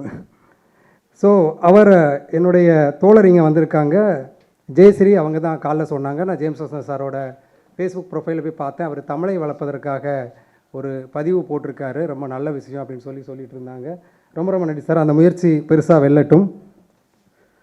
அடுத்ததாக அண்ணன் பச்சைமுத்து அண்ணன் அவர்கள், அவருடைய நெருங்கிய நண்பர்கள் வட்டாரத்திலிருந்து அவரை பற்றி அக்கறையோடு எல்லாரும் அவரை பாராட்டுறது புகழ்றது பண்ணுவாங்க. அவர்கிட்ட பொழப்ப பாருங்க ஐயா, உங்கள்கிட்ட திறமை இருக்குது, வாழ்க்கையில் முன்னேறதுக்கு பாருங்கள், சும்மா எவன்ட்டி வம்பிழுத்துட்டு இருக்காதீங்கன்னு சொல்கிறதுக்கு கொஞ்சம் பேர் உரிமையோட திட்டுறதுக்கு இருப்பாங்க. அதில் ஒருத்தர் பச்சைமுத்து அண்ணன், அவருடைய உரைக்கும் நன்றி. அண்ட் ரஜினா சந்திரா அவர்களுக்கு நன்றி. அண்டு இந்த நிகழ்வுங்க நடப்பதற்கு கூடவே இருந்த அன்பு நண்பர் மகதாரா பகவத் அவர்களுக்கு என்னுடைய மனமார்ந்த நன்றி. அவ்வளவுதான். நன்றி சொல்லி முடிச்சிட்டோன்னு நினைக்கிறேன். என்னுடைய பேர் அவரை நீங்கள் பார்த்தீங்கன்னா மேடையில் 2 அசுரன் இருக்காங்க. ஒருத்தர் இயக்குனர் வெற்றிமாறன் அவர்கள், இன்னொன்று இவர். அந்த படத்தை பாருங்கள், பின்னாடி இருக்கிற படத்தை பாருங்கள். இவர் தான் உண்மையான அசுரன். ஸோ பேர் பாருங்கள், பேர் நூலர்னு வச்சுருக்காரு. நூலர் எங்கே போய் வம்பிழுக்கிறாரு பாருங்கள். நூலர்னு வச்சுருக்காரு. எனக்கு பேர் பாணர் அப்படின்னு வச்சுருக்காரு. என்னென்னா பாணர்னு கேட்டால் பாடுவது, எழுதுவது, இன்னொன்று என்னென்ன மெட்டமைப்பது, 3 சேர்த்து நான் பண்ணுவேன். அப்படிங்கிறனால உங்களுக்கு நீங்கள் பாடலாசிரியர் கிடையாது, எழுத்தாளர் கிடையாது, கவிஞர் கிடையாது, நீங்கள் பாணர் அப்படின்னு எனக்கு பாணர்னு அப்படின்னு எனக்கு ஒரு பேர் வச்சுருக்காரு. அவருக்கு நன்றி. இன்னும் யாரையா விட்டான்னு தெரியல. வெற்றிமாறன் சார்கிட்ட எனக்கு ரொம்ப பிடிச்சது என்ன அப்படின்னா, இப்போது பொதுவாக ஒரு படைப்பாளர், ஒரு கவிஞரோ, ஒரு எழுத்தாளரோ, ஒரு கட்டுரையாளரோ என்ன பண்ணுவாங்கன்னா, எழுதி முடித்ததுக்கப்புறம் யாராவது அதை பாராட்டும் போது என்ன பண்ணுவாங்கன்னா, ஆமாம், நான் ஆற்றங்கரையில் உட்கார்ந்துருக்கும்போது என் அம்மா மடியில் தவழும்போது அங்கே எனக்கு அது உருவானது, அப்படி உருவானது அப்படின்னு எல்லோரும் என்ன பண்ணுவாங்கன்னா சொன்னதை பேசிகிட்டு இருப்பாங்க. ஆனால் நான் அப்படி ஒரு விஷயம் பண்ணேன்னா எனக்கு தெரியாது, அன்னைக்கு நான் பண்ணேங்க, எனக்கு அப்படிலாம் அதை பற்றிலாம் தெரியாது, நீங்கள் தான் அதை பண்ணிகிட்ருக்கீங்க அப்படின்னு சொல்லி நேரில் உட்காந்து என்னை தொல்காப்பிய அண்ணன் தான் கூட்டு போயிருந்தார். பேசும்போது கூட என்னுடைய படைப்புகளில் குறை இருக்குது, அதை நீங்கள் நினச்ச மாதிரி நீங்கள் கற்பனை பண்ணுற அளவுக்குலாம் நான் பண்ணலை, எனக்கு போகிற போக்கில் ஒரு விஷயம் தோணுச்சு. சரவண சுப்பையா சார் சொன்னார் இல்லையா, எழுதி வச்சுருப்பார், ஆனால் ஸ்பாட்டில் வந்து அவர் என்ன நினைப்பாரோ அது அங்கே மாற்றத்துக்கு உண்டாகும் அப்படிங்கிறது. எனக்கு இவ்வளவு வெள்ளந்தியாக, இவ்வளவு வெளிப்படையாக ஒருத்தர் பேச முடியுமா அப்படின்னு. ஏன்னா நம்மை பற்றிய குறைகளை, ரகசியங்களை நம்ம மறைக்க தான் விரும்புவோம். வரலாற்றில் எல்லாருமே நம்முடைய குறைகளை, ரகசியங்களை மறைக்க விரும்புவோம். வெற்றிமாறன் சார் வந்து மறைக்கவே மாட்டார், ரொம்ப ஓப்பனாக இது இப்படி தாங்க அப்படிங்கிற மாதிரி ரொம்ப, அது ஒரு படைப்பாளராக இருக்கிற அவருக்கு இருக்கிறது வந்து எனக்கு ரொம்ப ஆச்சரியமாக இருக்கும். புகழை ஏற்றுக்கொள்ளாமல் இன்னும் என்கிட்ட குறைகள் இருக்குது. நான் பேசிகிட்டு இருக்கும்போது எல்லாரும் ஆடுகளத்தை பற்றி அதை பற்றி புகழ்ந்துட்டு இருக்கும்போது சார் மட்டும் என்ன பண்ணுவார்னா, அந்த புகழை நான் ஏற்றுக்கிறேன், ஆனால் அதை தாண்டி எனக்கு இதில் நிறைய குறைகள் இருக்குது, எனக்கு பொலிட்டிக்கல் கரெக்ட்னஸ்லாம் இன்னும் கூட நிறையா அந்த காலகட்டத்துக்கு மேட்ச் ஆச்சு, அதுக்கப்புறம் இப்போ அது மேட்ச் ஆகுமான்னு தெரியாது அப்படிங்கிற மாதிரியான அந்த பக்குவமும், அதை வந்து வெளிப்படையாக ஒப்புக்கொள்ளக்கூடிய அந்த பக்குவம் பார்க்கும்போது எனக்கு அப்படி தான் ஒரு படைப்பாளன் இருக்கணும். நான் வந்து அப்படி பண்ணேன், இப்படி பண்ணேன், அங்கே தவம் இருந்தேன், இங்கே வரம் வாங்கிட்டு வந்தேன் அப்படின்னு சொல்கிறத விட, இல்லை நான் வந்து இந்த எண்ணத்தோடு பண்ணேன், உங்களால் அது சொன்னார். பொறுப்புங்கிறது நான் செய்த ஒரு படைப்பாளன் செய்த ஒரு விஷயத்தை பார்க்குறது ஒவ்வொரு பார்வையாளனுக்கும், ஒவ்வொரு வாசகனுக்கும், நுகர்பவனுக்கும் வேறு வேறு இருக்கும். அதுக்கு நான் பொறுப்பாக முடியாது, என்ன ஆளை விட்டுருங்க அப்படின்னு சொன்ன அந்த பொறுப்பு துறப்பு எனக்கு ரொம்ப பிடிச்சிருந்தது. நன்றி சார். ஓகே, நன்றி உரையை ரொம்ப ஸ்பெஷலாக பேசணும்னு நினைக்கிறேன். யாரையாவது விட்டுருந்தேன்னா மன்னிச்சிருங்க. நிறைய நண்பர்கள் இருக்காங்க அரங்கில். அமிர்தம் சூர்யா அவர்கள், குமரேசன் ஐயா அவர்கள், இன்னும் நிறைய தோழர்கள் வந்திருக்காங்க. அண்ணனுக்காக எங்களுக்கு தெரிந்த நிறைய நண்பர்கள் எல்லாருக்கும் என்னுடைய மனமார்ந்த நன்றி. நன்றி, வணக்கம்.